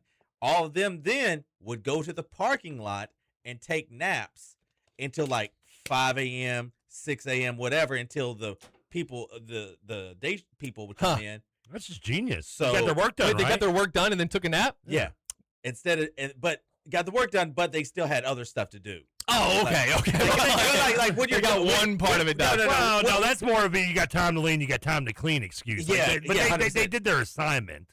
Oh, okay. The big boss comes. I mean, that's not as bad as management comes. I told this yesterday on Rutherford. Big management. Yeah. I'm talking about like not store management. Yeah, they come in regional dude. So I'll fired everybody. I'll put my. They fired everybody. Wow, everybody. Dang, how many? About 12. 12 people got fired right then. Mm-hmm. Man, that kind of sucks for all the other workers who didn't have to pick up the slack for a little bit. I guess so that's a lesson learned there. So they pulled people from other stores. Yeah, and then they all had to. Did you have to deal with that? No. This happened before. This is way before me. They used him as an example. He was in his car. Yeah, they never woke him up to fire him. He actually felt they didn't realize he was gone, and he woke up after he got fired. He just walked. Yeah, he just went home early that day. Happened? I'm gonna sleep at home for my 2 hours of sleep. He actually got fired on Friday. And he thought, you know what? I'm just gonna show up on Monday and see what they say. Yeah, and they're like, did we fire? And you're like, I thought you were serious. And they were like, you know what? Go back to work. Who cares? That's not as bad. Like I told this the other day on Mike, like amongst the thousands of jobs I had as my teenage years, For Christmas and Christmas '99, I worked at a Toys R Us. I'll throw them on blast. I don't care. And I worked there with a buddy of mine. I worked in the APR zone, so I had the cushy job. My poor buddy got put in like the toy section. Trevor did work at some fun places. Yeah, Blockbuster and Toys R Us. I worked at like 6 different video stores. So I didn't mind doing some work. I'll tell you some other stuff off the air. But my buddy he hated it because I was in the R zone talking video games. He was like, have the point where the Barbies go. And so a lot of times what he would do is he'd just go in the stock room and just hide somewhere behind like the toys. Like he had like a little cubby made up. Like it was actually very impressive. If I was as tiny as he was, I would have used it. And he just would sit back there for like 4 hours a day playing like Pokemon on the Nintendo, whatever it was. I think it was still a Game Boy. This was 1999. And would just happen until eventually you'd hear like, Ruben, please come to aisle 6. Yeah, I'm calling him on blast. Ruben, Let's give his last name too. Jeez. Martinez. Ruben Martinez. Shout out. And everybody's like, "Where's Paco?" Because I know he loves to watch KRC, and he's probably laughing if he's going to watch this later and hear this because he knows it's true. And yeah, he died in there for like 4 or 5 hours of a 6-hour shift, and just until somebody finally like called him, and he'd come out and he'd do something, and he'd go hide back again. At least your people. My point is, at least your people did the work. They did something. That and my other point is, don't hire Ruben. Where does he work now so we can get him fired? Man. He does. He got himself a sugar mama. Wow, it doesn't work. That's awesome. So a little stay-at-home dad action. That's cool. I'm so jealous of him. Texter Nobody says, I used to text my middle kid sitting next to me on the couch to hand me the remote. I thought it was said my mid kid. Like it's the one kid he's kind of mid. He's yeah. I had to read it twice over to him to know poor middle kid. The middle kids always get the worst, dude. He's got to go get the remote. Oh, he came in with a story too. Ohio guy says Trevor is only familiar with criminal law in Illinois. That is true. Why is that? Okay, we'll save it for another extra inning. I had a furlough in Illinois. I'll tell you that later. Of course, you don't know that. Here, I'm not even going to proofread this. I'm just going to go at it with nobody. It's always rolling the dice on a Friday. Watch the curse words if there is. I had 2 friends, and one worked at Walmart in sporting goods, and the other at a pretty big gas station. I would go in on Walmart to get a $300, $400 scope or something expensive, and the Walmart guy would ring up something cheap and bag it. The gas station guy gave him the amount of the item was in trade from beer or anything in the store except gas. Never got caught. I did have a friend who. That's what I thought your people were doing. Were just the way you were describing it. They were basically getting free stuff from this store without paying for it. I didn't. Yeah, no. The free stuff they were getting was a trip to France, Paris, France. No wonder you're so pissed. They didn't take you with you. Yeah, he took. Yeah, one of them took this girl he was interested in, and she was not interested in him, but would absolutely take a free trip to Paris. Hey. So here for it. They did not work out. That trip. They did not work out. So what was that? Oh, so I've had people. This has worked. This can't work anymore though, right? This is like 2007, 2008, and my friend wanted a bat, like a softball bat, and he took the tag off of like a children's bat, which was like $200 cheaper. Yeah. And scanned that, like attached it to the bat. It works if the cash register person's in on it with you. Yeah, or there's no one there, or they're just that stupid. Yeah, there wasn't anyone. There wasn't anyone there. The people in the store, but there was no one at the self checkout. So it was self checkout. Oh, yeah, then you can get away with it. Yeah, I never lied on a self weird that you can do that. I mean, like now, like I did some dubious things back in my day. Don't get me wrong, but like, what's the most dubious? Yeah, as where you go to the weekend on the most dubious. Like stealing cigarettes count. I mean, is that it? That's the worst thing that you did. No. Well, I know that, but like as far as like stealing or like that's what I mean. No, I've never been a stealing guy. Yeah, cigarettes like the only thing. Like I'm not a big Marlboro guy. doesn't need. They're fine. Yeah, they got all. What is it? What's this? What is it? What's the brand? Are you a brand loyal? Marlboro. The Cowboy Killers. Those are Reds, right? Yeah, go Redskins. I mean, you're not supposed to say that anymore, Trevor. Are you reading nobody's text? I mean, the Cowboy. You know I don't like the Cowboys. I'm an Eagles guy. Do we have any sports to predict for the weekend? Nothing, right? The Dolphins play tonight. Gonna get a win. Who else? So I just said sorta. He said the Dolphins play tonight. Yeah. Dad, you don't have an NFL team. I've asked you that before. Cowboys. America's team. Yep. Kentucky Roll Call will be back on Monday. Thank you all for listening. This is for Are we still live? Yeah. Oh, okay. For Coach Ty, for Trevor, I'm Stephen Peak. We'll see you guys on Monday. Gotta do what you can just to keep your